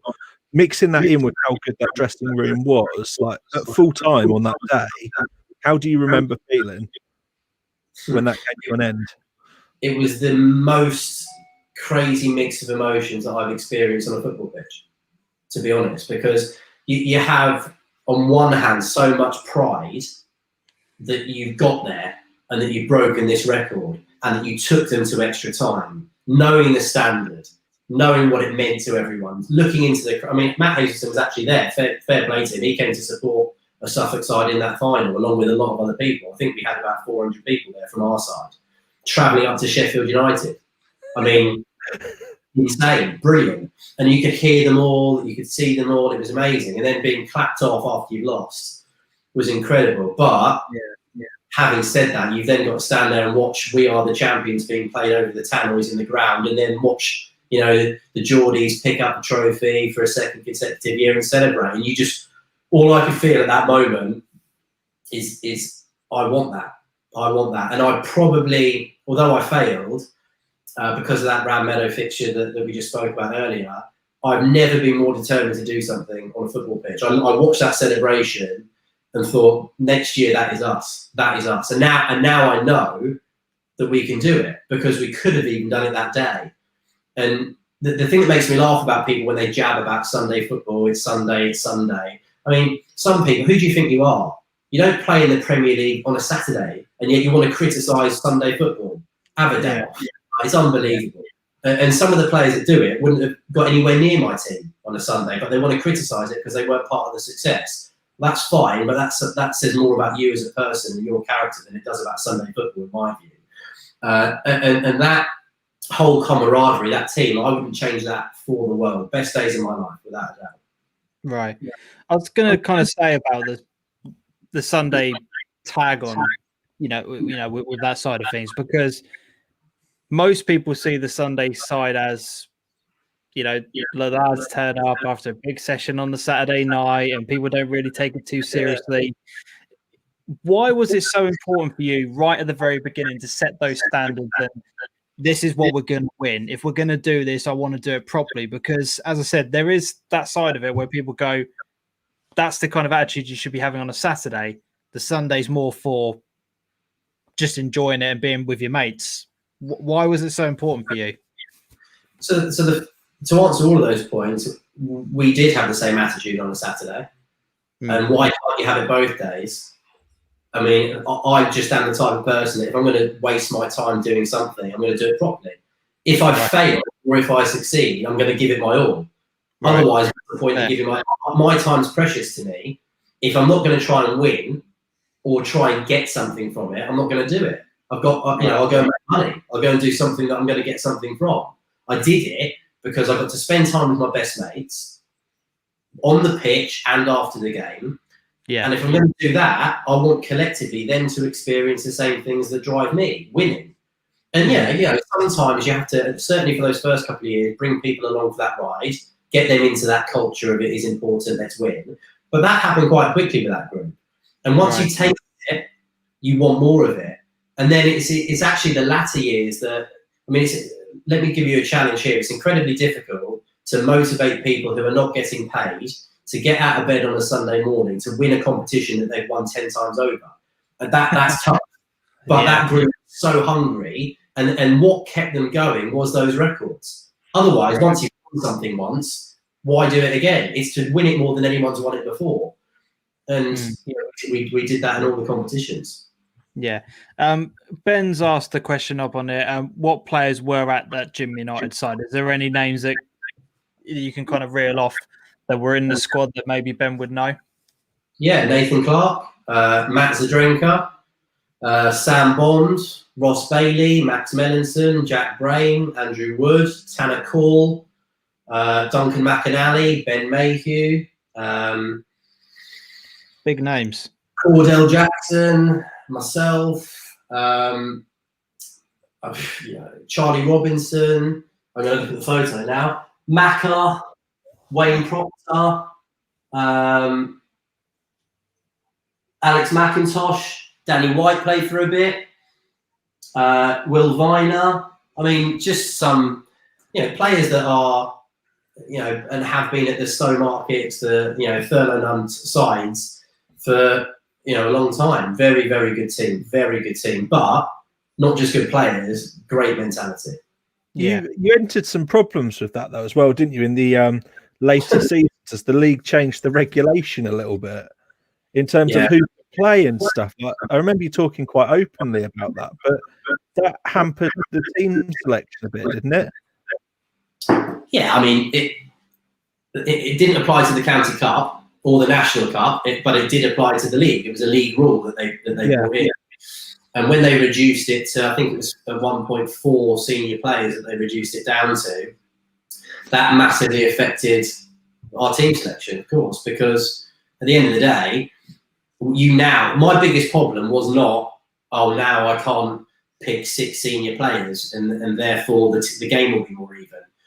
My attitude actually as a competitor was always, I had a massive problem with it because I thought when I was growing up, the best teams in that league were Greengage, who were a phenomenal side, and then Bardwell, who was Matt's team, phenomenal side, great teams. And I remember being 16 years old, 17 years old, and thinking, and that's part of our motivation at gym. We want to be better than you. We want to beat you, and then we want to take your records. So for me, the idea of certain teams in our league trying to say, it's not fair. They get too many good players. Can't we have some of them? Go and get them then. Go and get them. Try and sign them. And don't forget, if they don't play for us, they're not going to play for you, because the reason they play for us is because they have done since we were 18, 19, 20, and we're all best mates. Don't forget where we've come from. Please don't think that all we've done is go and rob all the Thurlow Nunn sides of their best players and say, do you want to come and play for us for free on a Sunday morning? How do you think that would have worked out? Not great. A lot of them choose their sides on a Saturday based on money. They're not going to come and play for me on a Sunday morning for free. Right. It's not going to happen. So it really annoyed me from a competitive perspective. But also, the worst thing was having to tell one of your best mates that, absolutely, talk about stalwart. Liam Bolton also played for Jim United. Great player. A very, very, very underrated player, actually. Very underrated. Not technically amazing, but, talk about that kind of Kante, McElhaney role. I'm no one better. Unbelievable.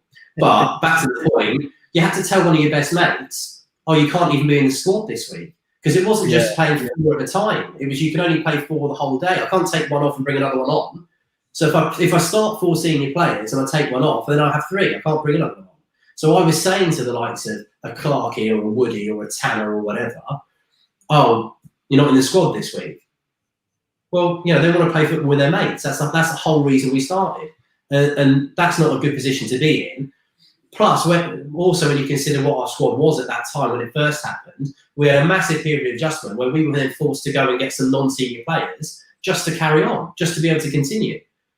For Sunday League football, which is typically played amongst friends as such, like a lot of teams are made from local pub gatherings and everything else. Do you think that rule was a little bit too much, really, and unnecessary? Some people will argue that they think, because it should be with your mates, you shouldn't be allowed all these good players. My argument is, it's the same thing, because we grew up, we are good mates. That is the whole point. Yeah. I don't personally think you should put a limit or a restriction, other than if you're contracted a full-time professional, which is obvious. I don't think you should be putting any kind of restriction on that. Wait, when did you ever say that to me? I'm not sure which part that refers to. So that's because Clarkey never wanted to play. That's why we always included him in the 4.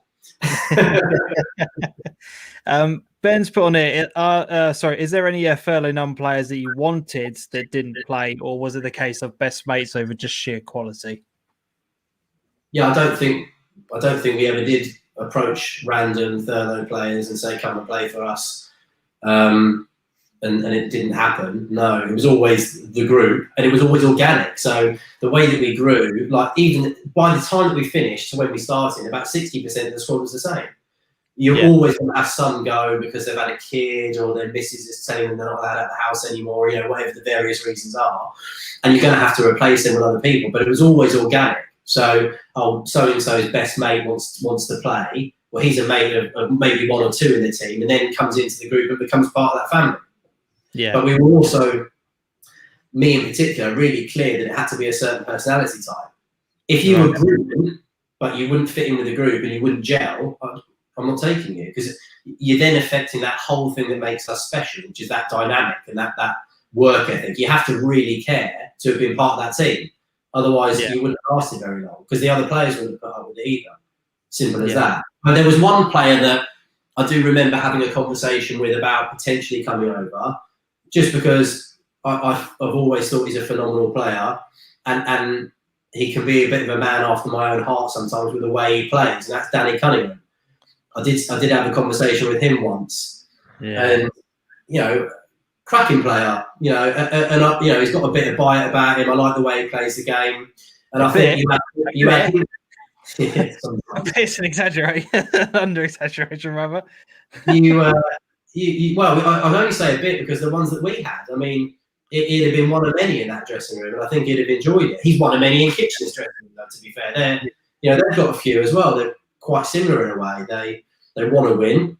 They've got very, very good players, and they'll let you know you're in a game, and that's what it's all about. But they're the same. If someone said to them now, "Oh, you can't play half of your team because it's not fair," I would fight their corner. I think it's a load of bollocks. They're friends, grown up together. Who are we to tell them that you can't play football together on a Sunday because we think it's unfair? Go and get better. If your problem is that you can't beat them, go and get better. Improve yourself. Yeah. Don't try and bring other people down to your level. Try and get to theirs. Yeah. One of the questions I always had whenever I talked about Jim right at the very beginning when I started sort of like covering non-league football and I started going to games is that I always had the question pop to me that why don't this team ever go on to Saturday football? Why don't they ever take what is going on in Sunday football? Why don't they make a team and go into the Saturday game? Was that ever something that you guys considered? Was it ever something that anybody ever talked about? Or were you kind of just happy with the Sunday football that you were playing and keeping that sort of thing separate? We talked about it, and there was two main reasons why we didn't ever do it, to be honest. The first one was if we became a Saturday team, some of the players were getting paid good money on a Saturday that we wouldn't have done to just form a Saturday side. So it kind of was a bit of a conflict. Yeah. And the second thing is it comes back to that thing of what you were trying to achieve. We were by the time that conversation came about, it was 5 years in, and we were on course to try to break every record that existed. If we had stopped that to do Saturdays, we wouldn't have achieved our goal. And inevitably on a Saturday to go through the leagues, you would have had to go through players. And then that whole ethos of why you started and that group and that core group of players would have ended up naturally falling by the wayside at some point, I think. Yeah. So we just decided we didn't need to muddy the two waters, really. Right. No, that's fair enough on that part. Adam, you look poised with a question. Yeah, I wanted to ask really about how you decided and when you told the boys that it's going to be the last season, and that must have been as a group of mates that had gone through that, won what you'd won, and gone on the cup runs that you had. Like, how was that? Like, how did that go? It's a weird one because when we decided it, we almost felt like we'd kind of reached that point. I think it was almost unanimous. Yeah, there was obviously emotion there. People were sad because it was a decision that we were having to make. But we felt like when you combine everything, the fact that we've been together 10 years, the fact that we've broken the records that we set out to break, the only thing that we hadn't chalked off was winning a national cup.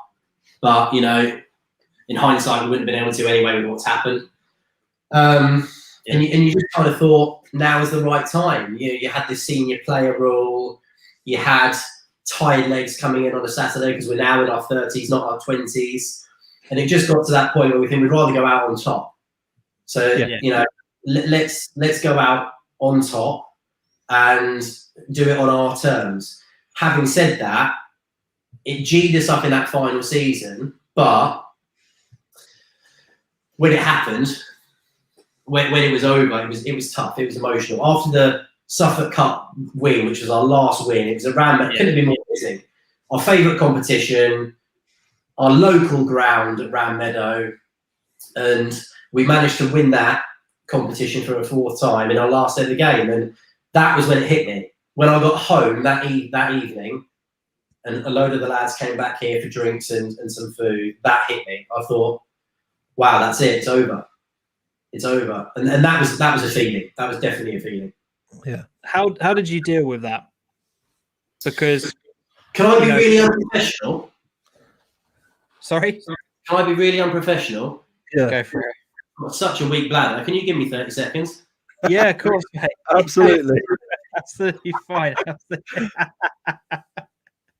Oh, dear me. I hope you guys are enjoying it. If you've got any more questions that you want us to ask Matt, just keep them coming into the comment section, and we will try our hardest to go through. Obviously, appreciate it's 10:15 at the moment, but we've still got a normal 15-20 minutes to go of what we call our air time, 2 hours time, something that we normally do. I think we know that tonight was going to be more than a 2-hour special. But whilst we are waiting for Mac to come back, just a friendly reminder to everybody: tomorrow night, myself and Adam will be doing a live watch along of the Ipswich versus Accrington game. So whilst we will be talking about our kind of thoughts on everything at the end of tonight's show, we will be able to go into a bit more in depth during the course of the game tomorrow. So if you are an Ipswich fan or just or fans of the show and you want to get involved in it, there will be a link that you can join us and come on camera or give your voice and your opinion, etc. We'll post a link for the for the show as we go through the watch along. But yeah, it would be really good to see some of you guys there if you want to get along for the Accrington versus Ipswich match. And I believe that Matt is back. There we go. So yes, the question that I was just going to ask was, when it was over, obviously you mentioned about the physical side of things, and it was the right decision to make from that perspective. Emotionally and mentally, having had that team, the strength, the unity, the friendships that you guys have had throughout your time at the club, so for all of it literally just to go like that and it's done, how did you cope with it? Horrible, and it was at its worst when the new season started and we weren't involved in that. And that was the first time in over a decade that we hadn't been involved in that. And we communicate on a daily basis. We've still got the WhatsApp group going now, and that will always continue. It's like the club's still going in a way. We just don't play football anymore. But it definitely hits you, particularly every so often when I went and played one game this season for Brandon, and it hit me then. It thought, it was a completely different feeling because it wasn't my team. It wasn't the lads that I've grown up with it. But that, getting up and going and being in the changing room and that whole thing, all that made me think was, I miss these days with Jim United. Yeah. And Matt talked really passionately last week, and he's a passionate chap as well. And talk about, they were the best days of his life and he just wishes he could get them back. And, he was very, very heartfelt in that message. And I echo that. I will always look back at those times with fond memories, the good times, the cup wins, the after parties. We built a bar in my house. We converted the double garage into and I would show you, but I'd lose signal. But there is a sports bar with Galactico's sports bar sign on it. There's memorabilia all over the walls. There's pool tables, projector screens, and we had piss up after piss up in there over the years.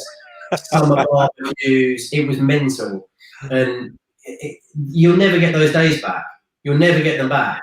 So you need the message to anyone doing it now: cherish it, because one day it will end. And by God, I've got no regrets about doing it, and I've got no regrets that I did at the time. With some of the stresses involved in it. But you look back now and you think, I would not change a thing. Unbelievable. You never get that time back. Yeah, Yeah, definitely. They're your best mates, aren't they? I feel sorry for some people that don't play football sometimes. I mean, when I do business meetings, I'm talking to people that haven't played football. Generally, they don't have the same level of friendship group. Do you know what I mean? When you're part of a dressing room, they're friends for life that you make. I've got, Gym United, they'll be my friends for life. That is my group. And that circle for me, it's like 25 people that you are, super close to, and you always will be. Whereas people that don't experience that football dressing room or don't get as involved in that, they don't have that. They're missing out on that. And, I think that's a huge part of life. Yeah, definitely. We had a question earlier on, which I need to just try and trawl my way back through the comments to try and find it in that lot. I can't find it on there, but I know Macca posted it. It was about when you were happiest in football. Would you say the Gym United days were the happiest you were? Yeah, I think if you're going to put it into a bucket, overall, Gym United without a doubt, no doubt in my mind. But it's in terms of individual moments, or individual seasons. The National Cup final season was the best season I've ever had. That going on that run with that special group of players and getting all the way to that final. We were drawn away in almost every round. We went to Bristol. We went, all over the bloody place. We played on every type of surface you can imagine. One round we played on an absolute carpet, and we thought, wow, this is unbelievable. And the next round, it was Aylesbury away, and oh my god, it was a bog. You couldn't see. I thought, hang on a minute, this is the same competition. Like we managed to find a way to win in every circumstance and against every style of team. And you get some rub of the green on a certain fixture, and then another time you just grind it out. The best individual moment I've had on any football pitch at any point in my career was winning the semi-final of that competition at Solihull. We played at Solihull Moors against a team from Liverpool called Mayfair in the semi-final. They were one of the favourites for the competition. They were as good, different style, but as good as the team that we lost to in the final, Hardwick. They were an unbelievable football side. Getting it down, popping it. They could beat you short, 5 or 10 passes in a very, very small space and play out. And they also had a couple of players that could ping a 40, 50-yard diag straight onto someone's toes. And so either way, you get tight, they can do long. If you give them space, they'll play around you. They were such a good side. And we were so good that day at keeping them out and hitting them on the break. And we just hadn't scored on the breaks. We just kept going. And sometimes, moments in games where just something goes against you and you feel really, really hard done by, like the world's against you. And that can either sink you or make you fly. And that day, my dad actually talking about growing up with a referee, he's now a Premier League assessor. So he's used to watching referees. And he was sat in the stand with my uncle watching this game. And the referee gave the most dreadful decision against us, where he claimed that something was a back pass when it absolutely, in a million years, could not have been a back pass. And he gave an indirect free kick 5 yards out of goal. Oh. And you're thinking, well, hang on a minute. So we all had to be behind the goal line when he's kicking this. I think about, hang on a minute. So one guy rolled it back 2 yards to an oncoming. One of these guys I was telling you about that could hit these diags, unbelievable player. He sweetly connected with the left foot, and it went into the stanch. It just went straight up in the air. It went over our heads, coming out from the goal line, straight in. Like it was a bullet. Now, take away how good the strike was, and it's not his fault. But that refereeing decision shifted our mindset from we're in a game here, we can do this, to fuck you, we'll play against 12 of you. We are not going out of the competition like this to a decision like that. Nah, no chance. And then you just felt it. You could feel it. We were so angry. And that was a whole team. Even the passive characters were just fuming. And then 5 minutes later, we're at the other end, and Woody's got the ball, and he's running at a centre half, and he's 2-on-1. I think he's got Tanner Core to his left. And he's 30 yards out at this point. And they're running towards the goal. And I'm screaming at him, slip Tanner, slip Tanner, slip Tanner. and he goes to wind up with his left. He's right-footed, by the way. He goes to wind up with his left, and I'm thinking, what the fuck are you doing? And I went, no! And you can hear me at the top of my voice. And he hits it, and oh my God, I've never seen a strike like it. Touch with his left foot, 1-1, and he turns around and looks straight at me.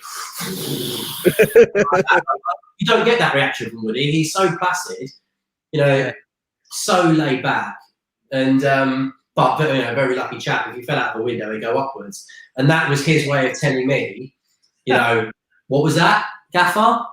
And I just ran at him, and I didn't. He probably looked at me like, I don't know whether he's going to knock me out for ignoring him or celebrate with me here. And I was, and we like the subs ran on. We knew then, even though it was only the equaliser, we knew then that we'd won that game because we were up now. We were up, and you didn't beat us when we were like that. And then we got a corner 5 minutes from the end, and of all the people to leave unmarked in a box, the marker for whatever reason left Clarkey unmarked. And something that you do not want to do is leave him with a free header inside your 18-yard box. Ball was perfect. He met it, bullet header, opposite corner, game over. And when that 5 minutes, by the way, of holding out against a team that good, you know, mentally, again, do you keep doing what you were doing to get those 2 goals to go ahead? Yeah. Or do you shut up shop and think, okay, we're ahead now, what do we do? Now, because of our legs at that point, that going ahead, the ecstasy had come out a little bit. We were tired. We shut up shop. We got behind the ball. We just worked and shifted them side to side. 5 minutes seemed like an hour. That final whistle went, and we, like me in particular, just collapsed to the floor. If you watch the video, you just see the whistle go. The bench, the dugout, management, subs run onto the pitch like they won the World Cup, and you see me just fall on my back like. I couldn't believe it. Like, you know, you go to Sheffield United, you know you've broken the record, but now you've got the chance to go one better. You know, your best mates, your brothers are all around you. That is the single best feeling. And I did an interview with Russell Claydon afterwards, and I've still got it on my laptop. I get goosebumps watching me talk after that game now, because Oasis is going on in the background. You can see me welling up. Just pride of just what those guys have done, like that, how that team responded to that bad decision, which then puts us in that position. It was just unbelievable, and that is the stuff that you can't bottle and you can't get back. So you just have to try and, you know, cling on to it for as long as you possibly can. It was unbelievable. Yeah, love that story. Absolutely love that. We've had Ben Moore is asked on here. Any fights and rivalries that you remember? Maybe not the fights if you don't want to go too much into it, but rivalries. What's been some of the best rivalries you've been in? I don't think I can mention the rivalries without mentioning the fights. To be fair, I mean, yeah, Ben, there's been a few. To be honest, I found that most teams with us were respectful. Like just respectful for what we had done and what we were doing at times as well.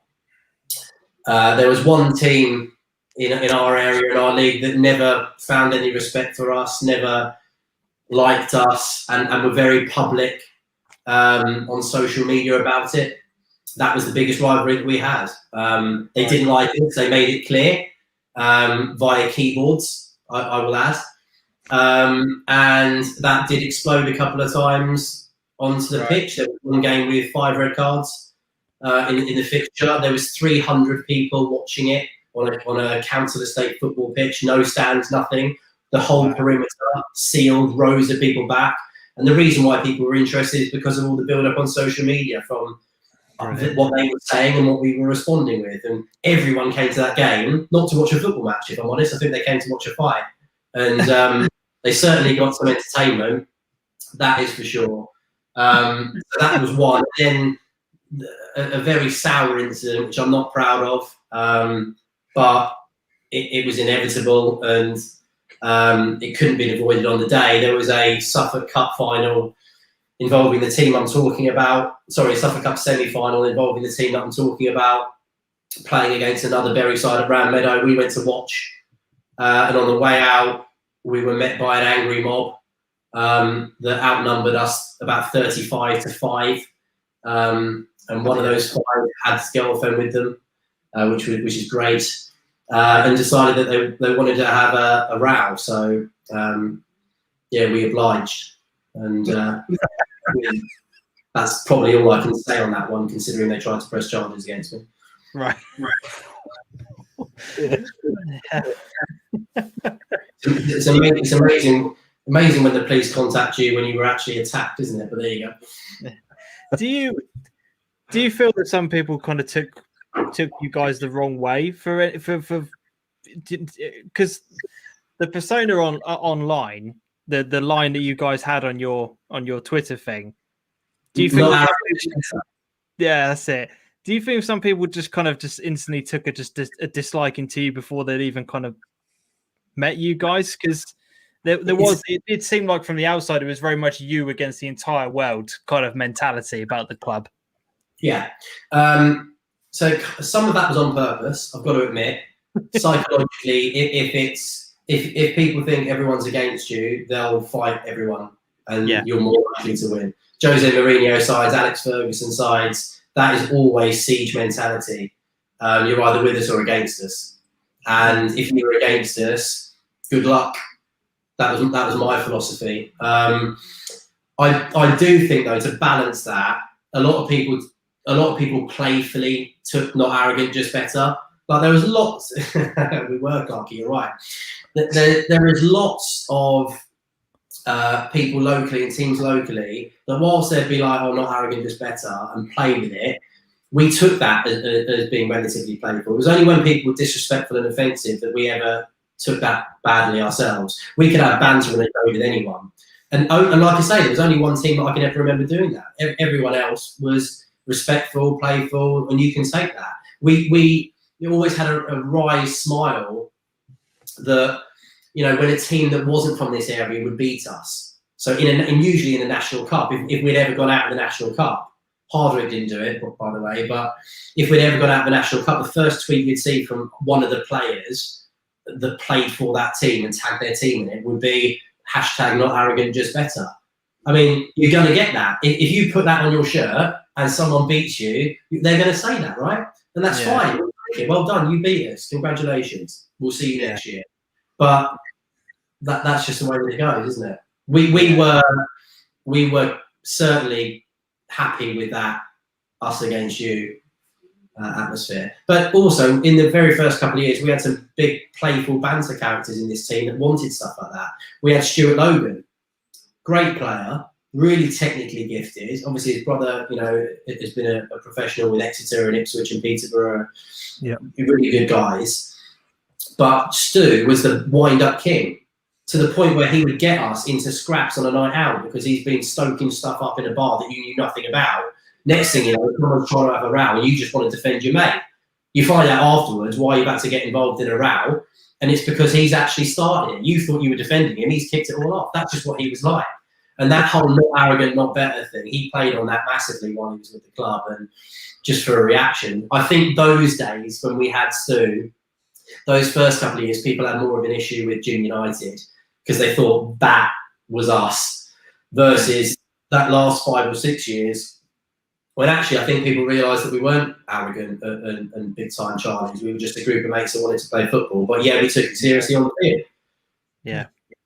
Yeah, definitely. I've had Matt Hazelton, who's DM'd me before the show went live, actually. He said, can you ask Matt who his favourite Howard's player is? Who's my favourite? Oh dear.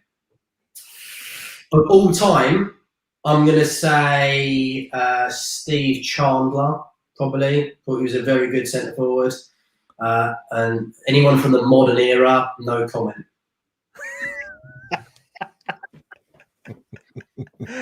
Oh, brilliant.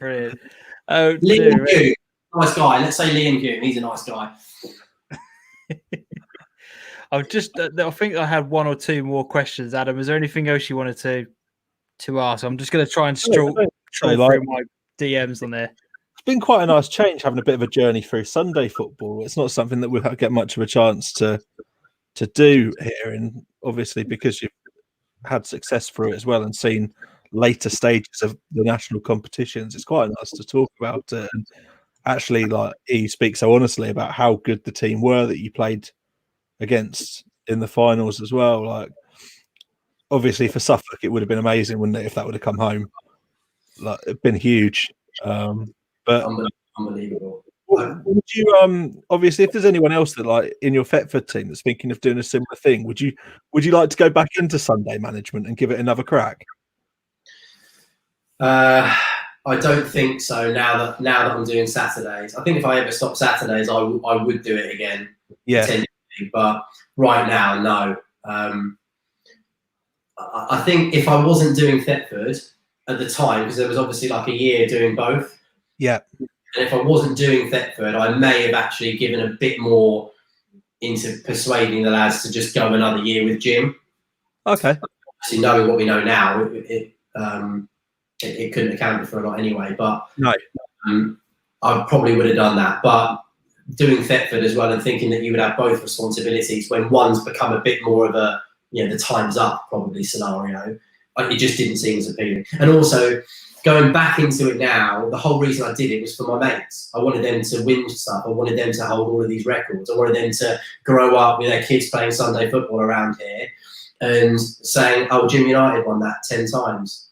No, Jim United won that 4 times. Oh, Jim United got to the final of that, when their kids are coming through, and see whether that motivates their kids to try and break our records. Does one of their kids start Jim United up again in 10 years' time?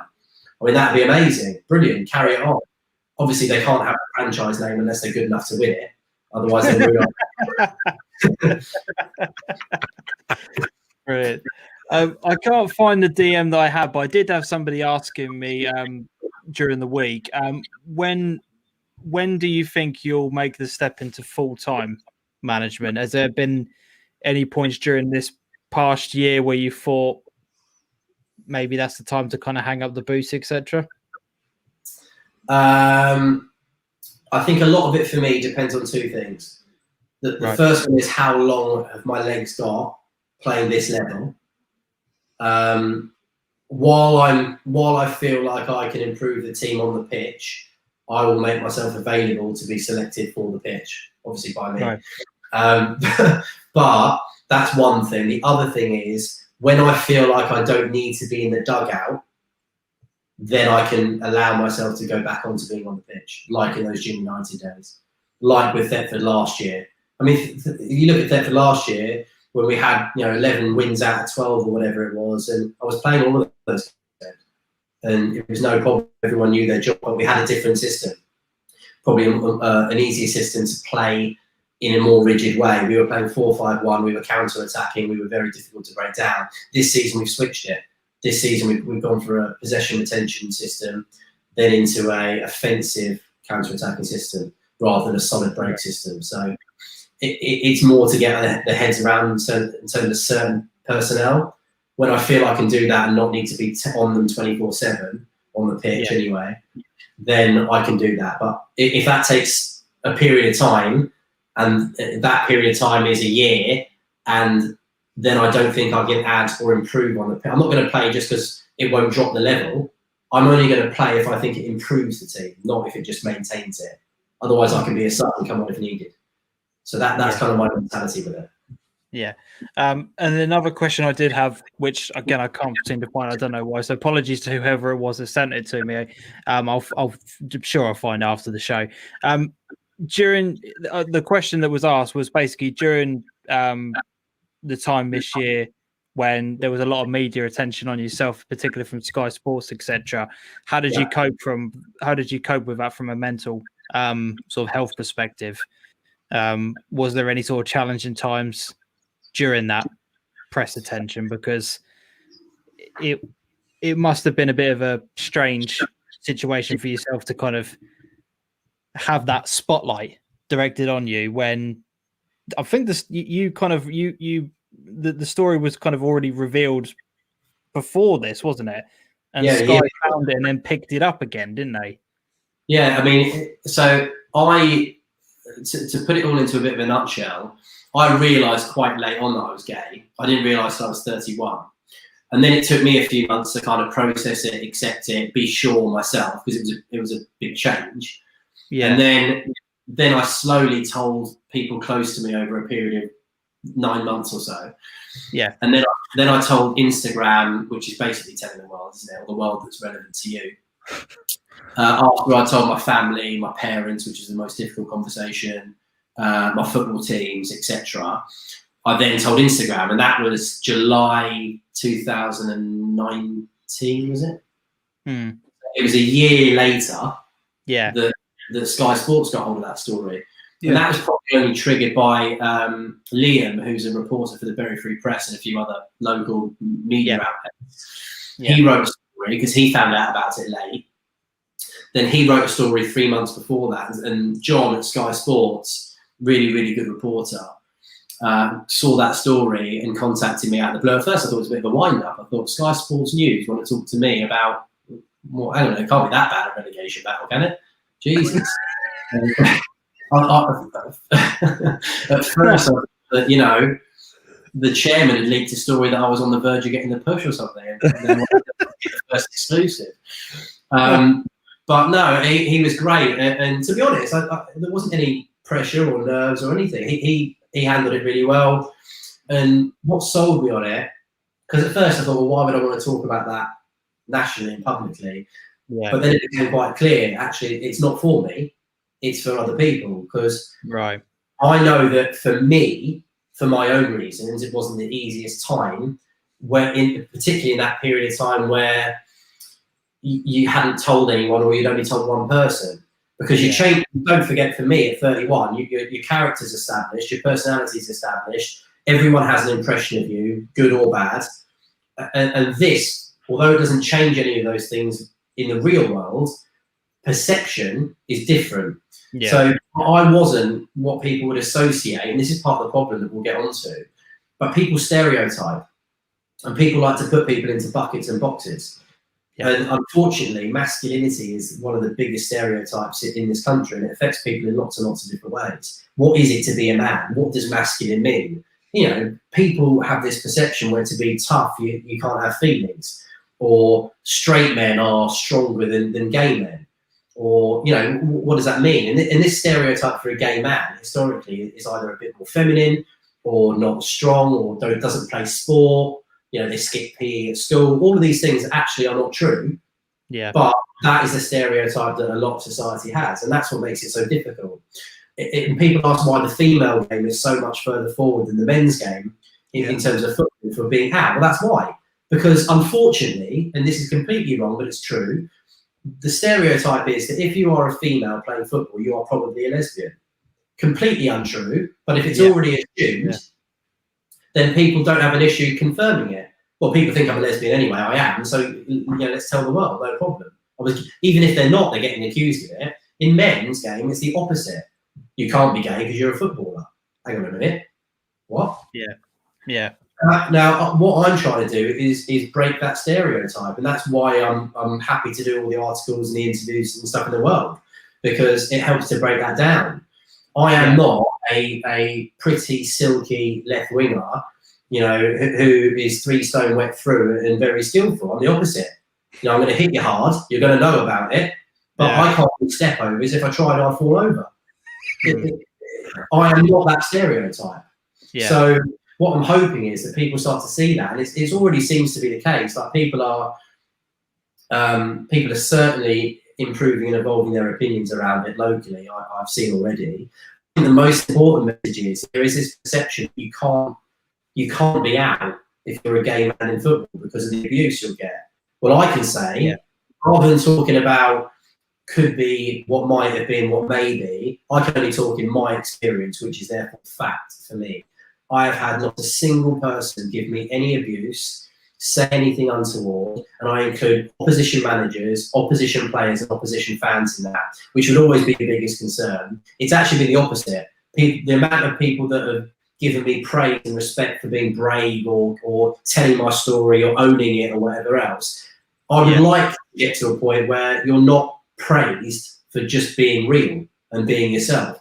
I don't deserve praise. It's something I've got no control over.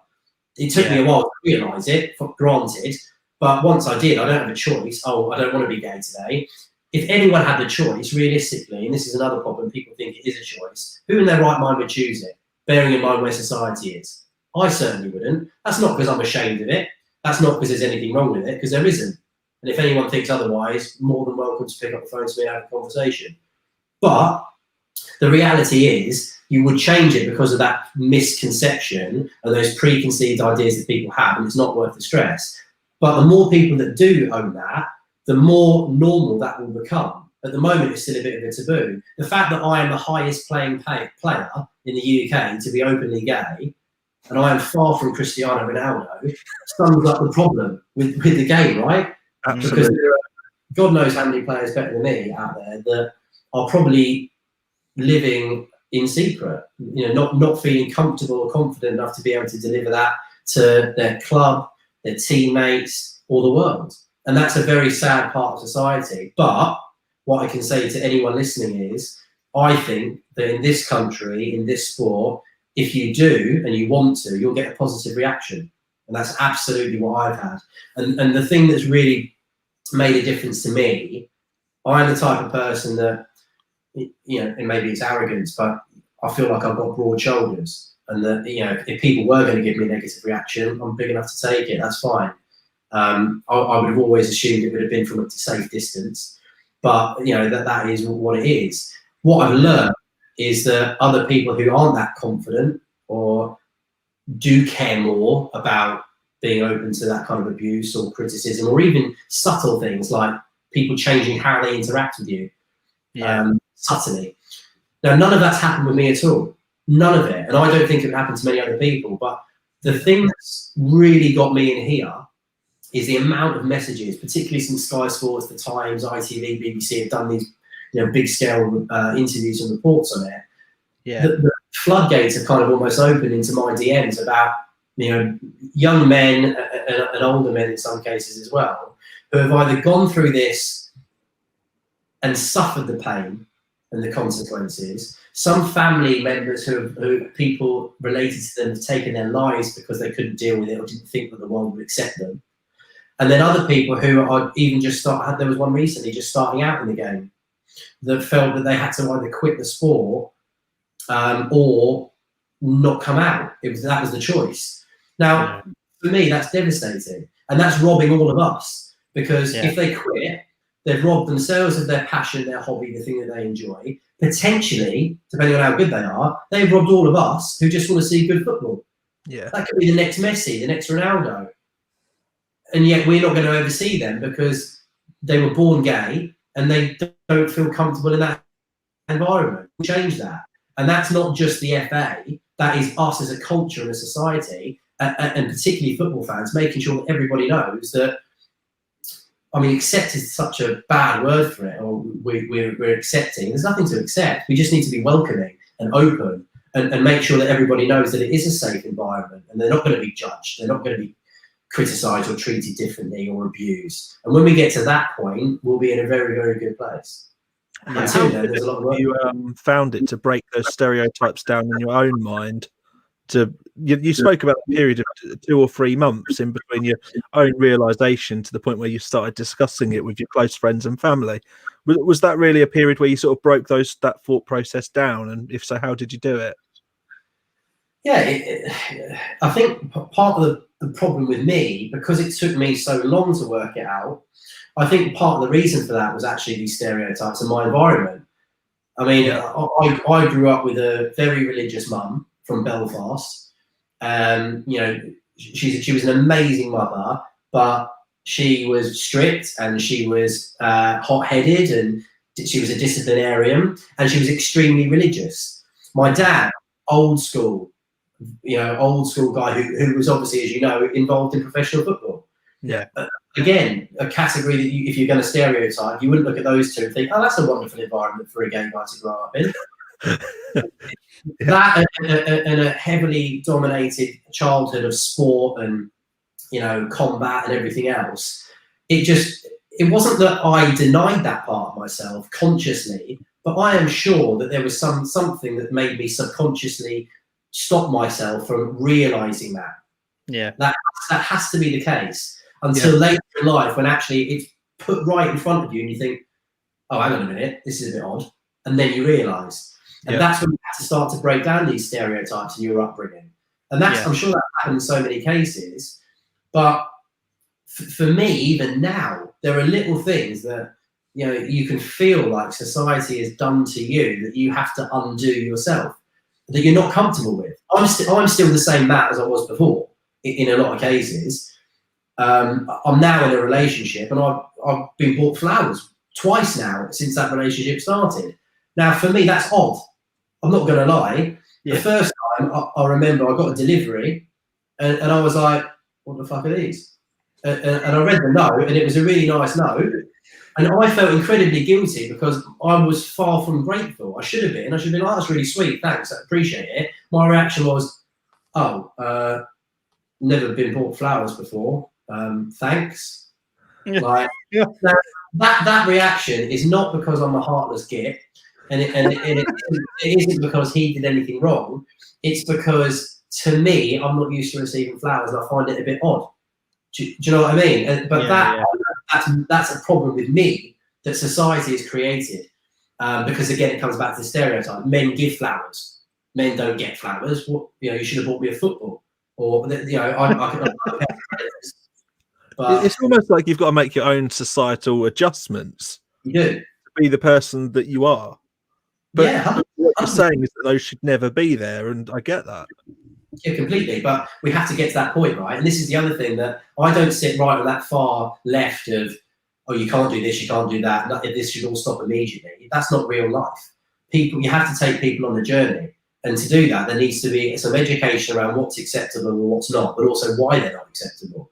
And we need to get there over time. There should be a 5 to 10 year plan of eradicating homophobia in football, not a 3-week plan that everyone should suddenly automatically never use a homosexual slur again, or nobody should feel uncomfortable getting flowers. You can't tell me not to feel uncomfortable getting flowers. I feel it. It's what I feel.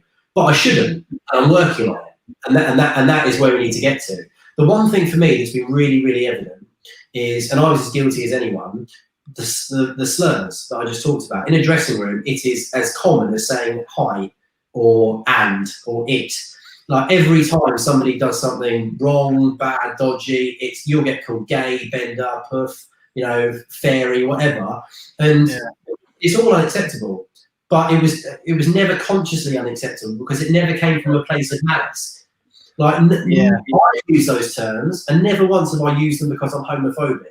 Never once have I used them at somebody that I think is gay or know is gay, or in the presence of someone I know is gay. I wouldn't. To me, it's as bad as racism, which I've always been adamantly against. I've always actively, it's got me in a lot of fights, people using racist slurs. I've always had very close black friends. A lot of my family are black. If you say anything racist in front of me, you are losing your teeth, full stop. And for me, homophobia is something that is along the same lines. It is unacceptable. It shouldn't exist. The only difference is one you can hide and one you can't, right? Which is why we're so far further behind with that. But it's that process of starting to look at what the language we're using does to other people. So for me now, I wouldn't use homophobic slurs in the dressing room. The only time I would do it is sometimes I'll take the piss out of myself a little bit every so often, just to make sure that people aren't treading on eggshells too much, you know.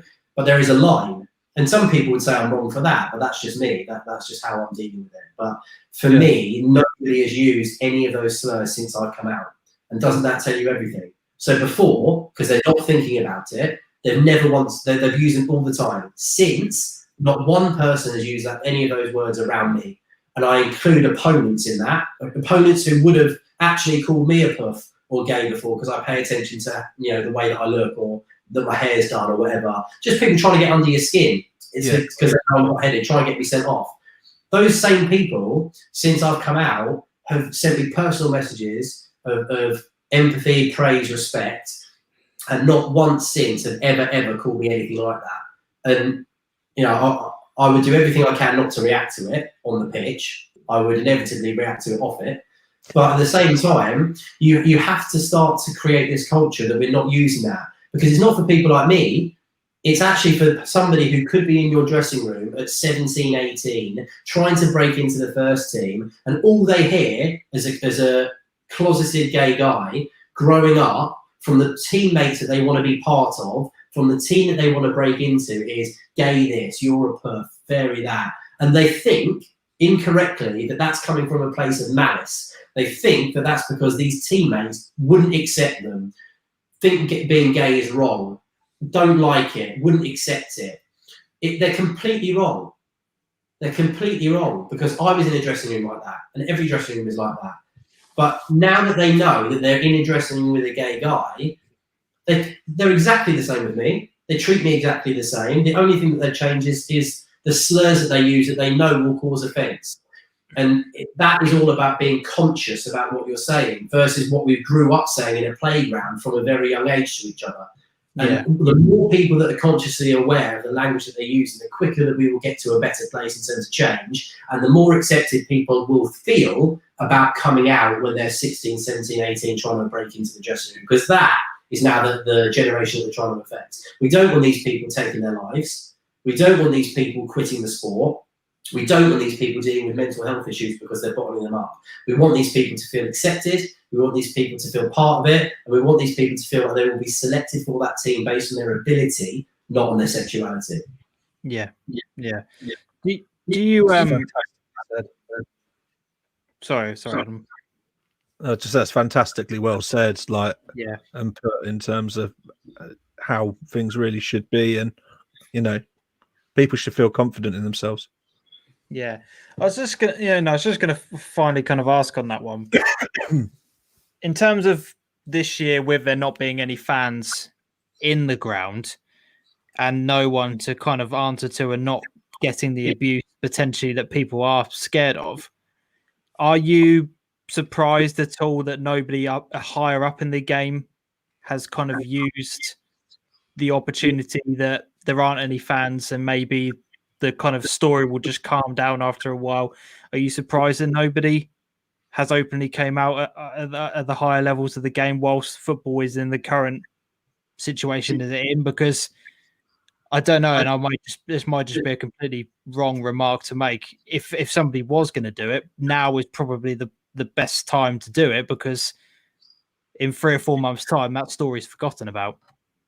Yeah, I am surprised.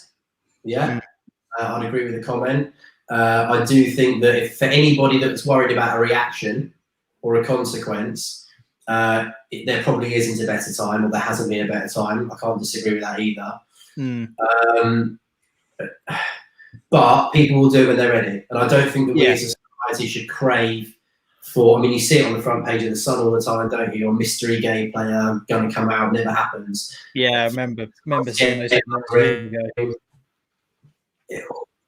Yeah, I mean, and all those articles end up being, oh, this is why they didn't come out, and it's all about fear. What I'm trying to tell is the opposite story, which hopefully will make people feel more comfortable that they can come out. My view on when somebody comes out in the pro game, it is such an opportunity for them. Like, people talk about, will they lose sponsors? Are you mad? Do you really think that if somebody comes out as gay and then within a 6-month period loses a sponsor, that sponsor's not going to come in for so much criticism? There'll be boycotts. It'll be unbelievable. Yeah. What they'll get is additional sponsors, because people will want to work with the only openly professional gay player in the sport. It's a great opportunity from a financial perspective, from a media perspective. It's also a great responsibility, and this is even more important. Forget the money, you make enough. But the most important thing, and this is why I chose to do what I did with Sky Sports, if you can make a difference, positive difference to change and to other people's lives, then you leave a legacy. And if your shoulders are broad enough to carry that next generation through to feel more confident, to lead towards it a more accepting and open society, a better sport and a better place, then you should absolutely do it. And if that's what drives you as a human being, you've got to do it. There's something almost appealing for that kind of character to go first. Yeah. I probably wouldn't have done the article with Sky Sports if 3 people had already done it. I'd have thought, what's the bloody point? Do you know what I mean? I'm making a difference. Yeah. And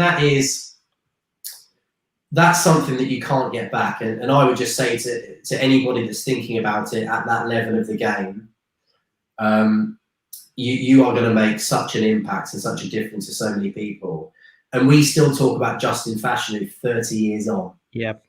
And now is such a different time to do it. That poor guy had to deal with not only racism at its height in this country, he then decided, you know what, I'm gay as well.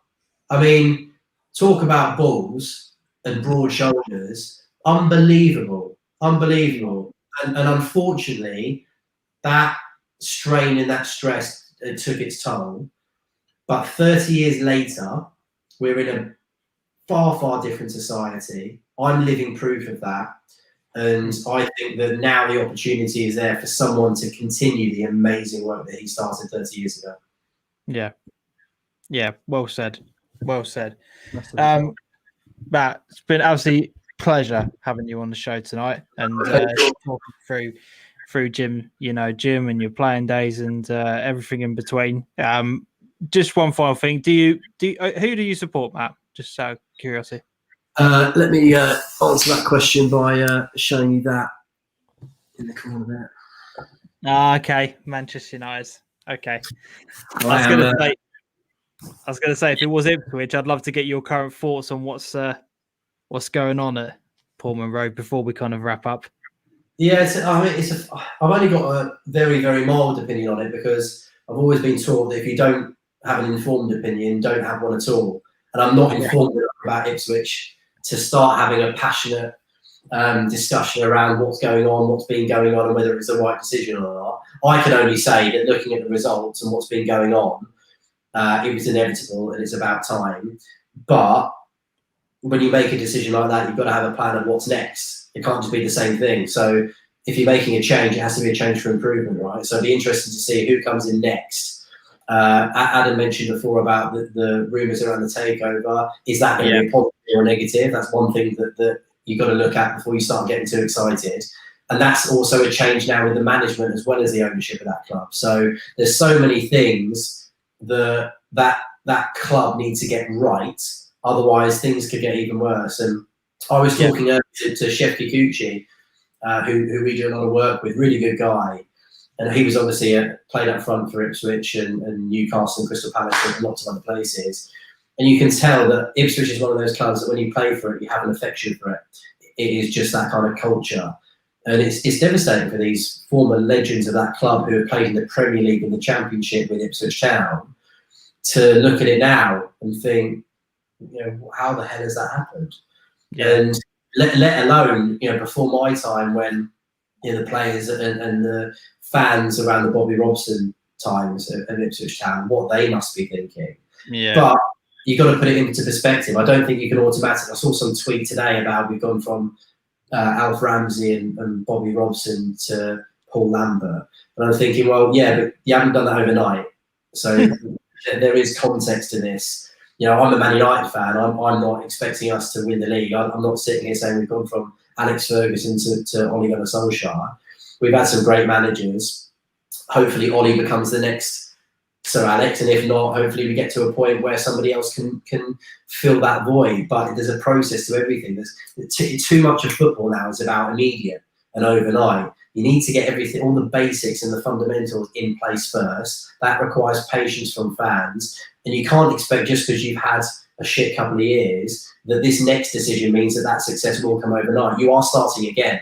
So whoever comes in, you need to give them time. They need to have their own time. They can't have an inherited poison chalice from Paul Lambert. It has to start afresh. The problem is with a club that size at that level of the game, the fans will crave instant success. It doesn't matter who goes in there, whether or not it's Paul Cook, who's the favourite, to the Cowleys, even if it's Kieran Dyer. If you appoint any of them, fans are going to say, right, we're Ipswich Town. We've won X, we've won Y. This is our history. This is the size of our club. We deserve better than this. We can't be expecting to just get a top half place and then lay those foundations down. Fans don't want to hear that, do they? They want the success straight away. And I think that is going to be, as you quite rightly said, part of the problem moving forward is if they don't get the other things right, it could quite easily see them being relegated to League Two, because having a takeover means jack, absolutely jack, because as far, go back 11 years when Marcus Evans took over the club, all those Ipswich fans coming along to Carrow Road with their £20 notes out, we're effing loaded and all this kind of stuff like that. look what's happened now. It doesn't guarantee you anything in this game. You've got to, you need to, that club needs a complete restructure. And as you said, that is not good. That success is not going to happen overnight, is it? So, if the new owners know that, which you would imagine that if we all know that, they know that, surely the best way to buy that new manager some time is to, once you agree your plan internally, you don't just hire a new manager with no plan, no expectation, no requirements that you agree on mutually. So if you're going to do that, and that plan internally behind closed doors is, we want to get back to the championship inside 2 seasons.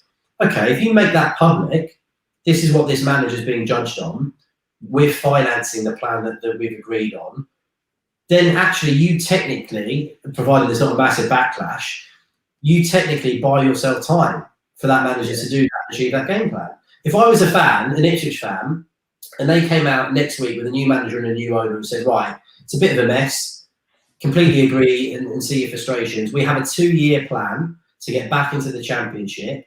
We've agreed a funding package and plan for that, and that's what the manager's working towards. I suddenly have my expectations set as a fan. So I will get pissed off in 2 years. That's when I start to, turn up with a picket fence and, everything else. But until then, you've told me what you're doing.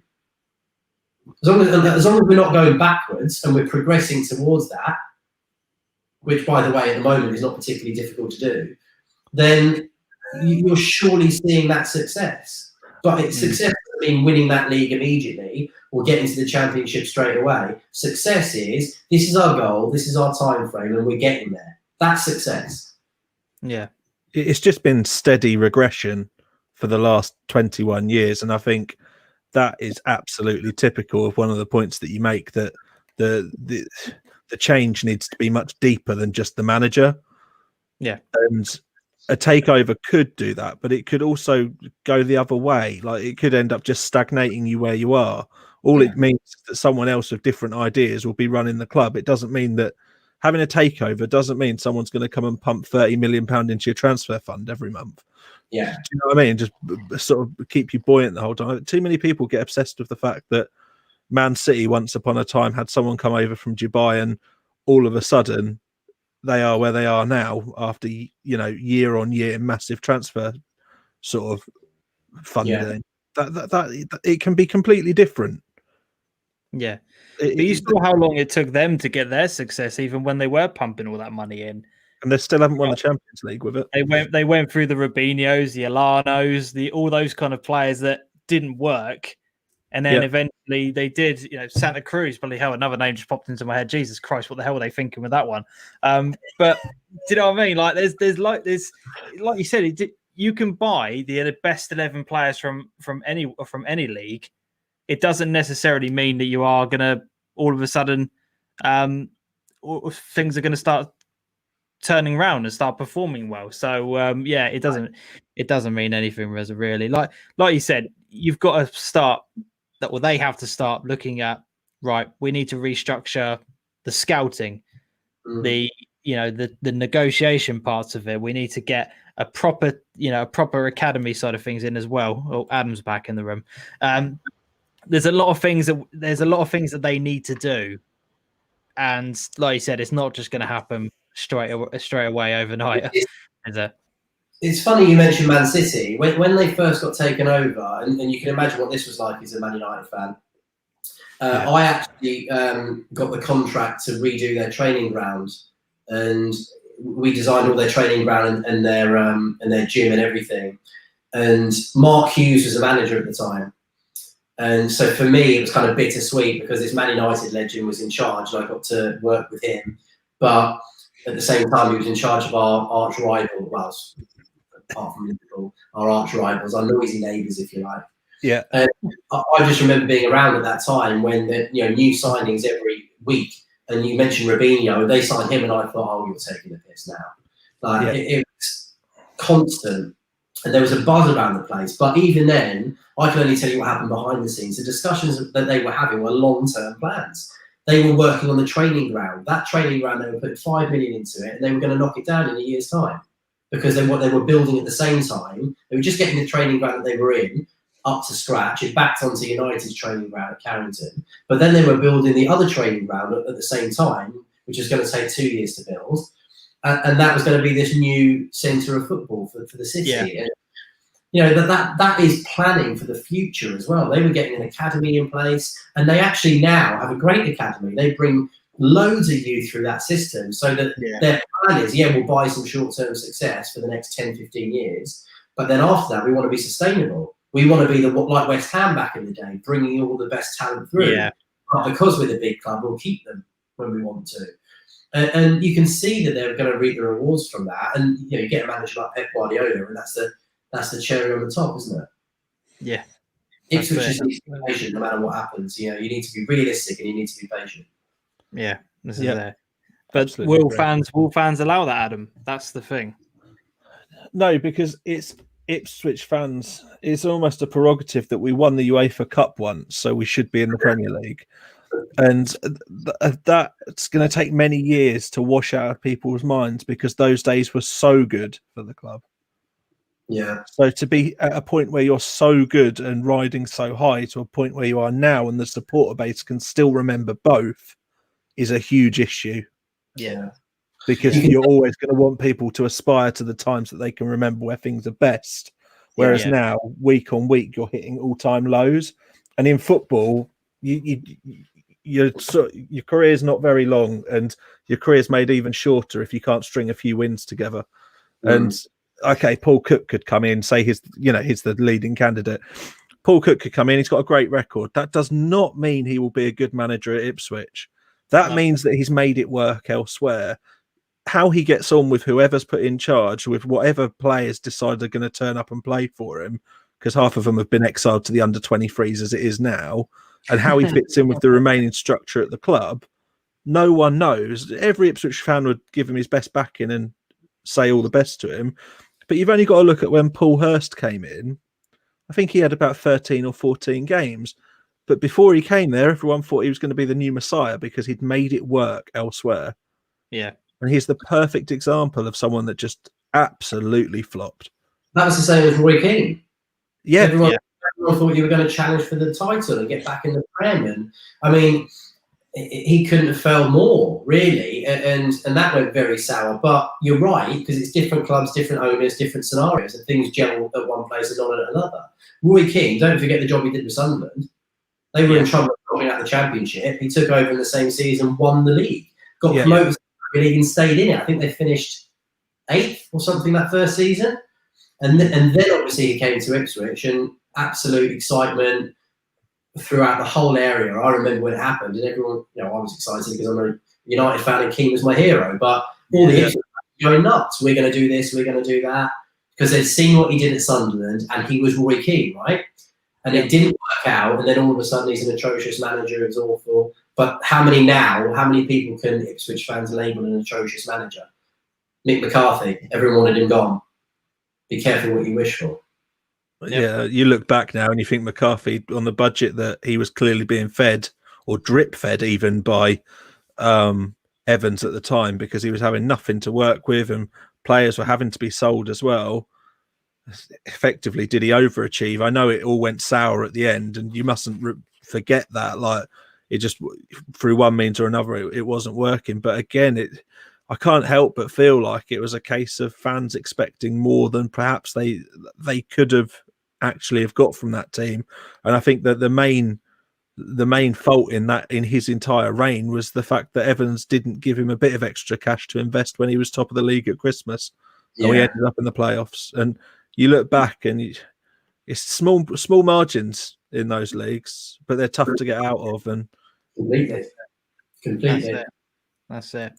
We're going to bring the show to a close, guys, because it's 11:15. It's gone on for far longer than I thought. But just a reminder to everyone: tomorrow night, myself and Adam are going to be doing a live watch along of the Ipswich versus Accrington game. So if you want to join us for that, we're going to have a whole 90+ minutes of conversation around Ipswich Town, what's going on with the management situation, the ownership, what's going on and off the pitch, talking about all of the different players. Contracts up left, right, and centre. We're going to try and break it down, plus going through the game. If you want to get involved in that, it's on the channel. Set yourself a reminder right now so you don't miss out on any of the content. Again, Matt, massive appreciation for you coming on tonight, mate, and committing so much of your evening towards it. It's been absolutely pleasure talking to you. No, my pleasure. No, thanks for having me. No worries at all. Remember, guys, hit the like button, subscribe to the channel for future content. Until next time, as always on the channel, adios.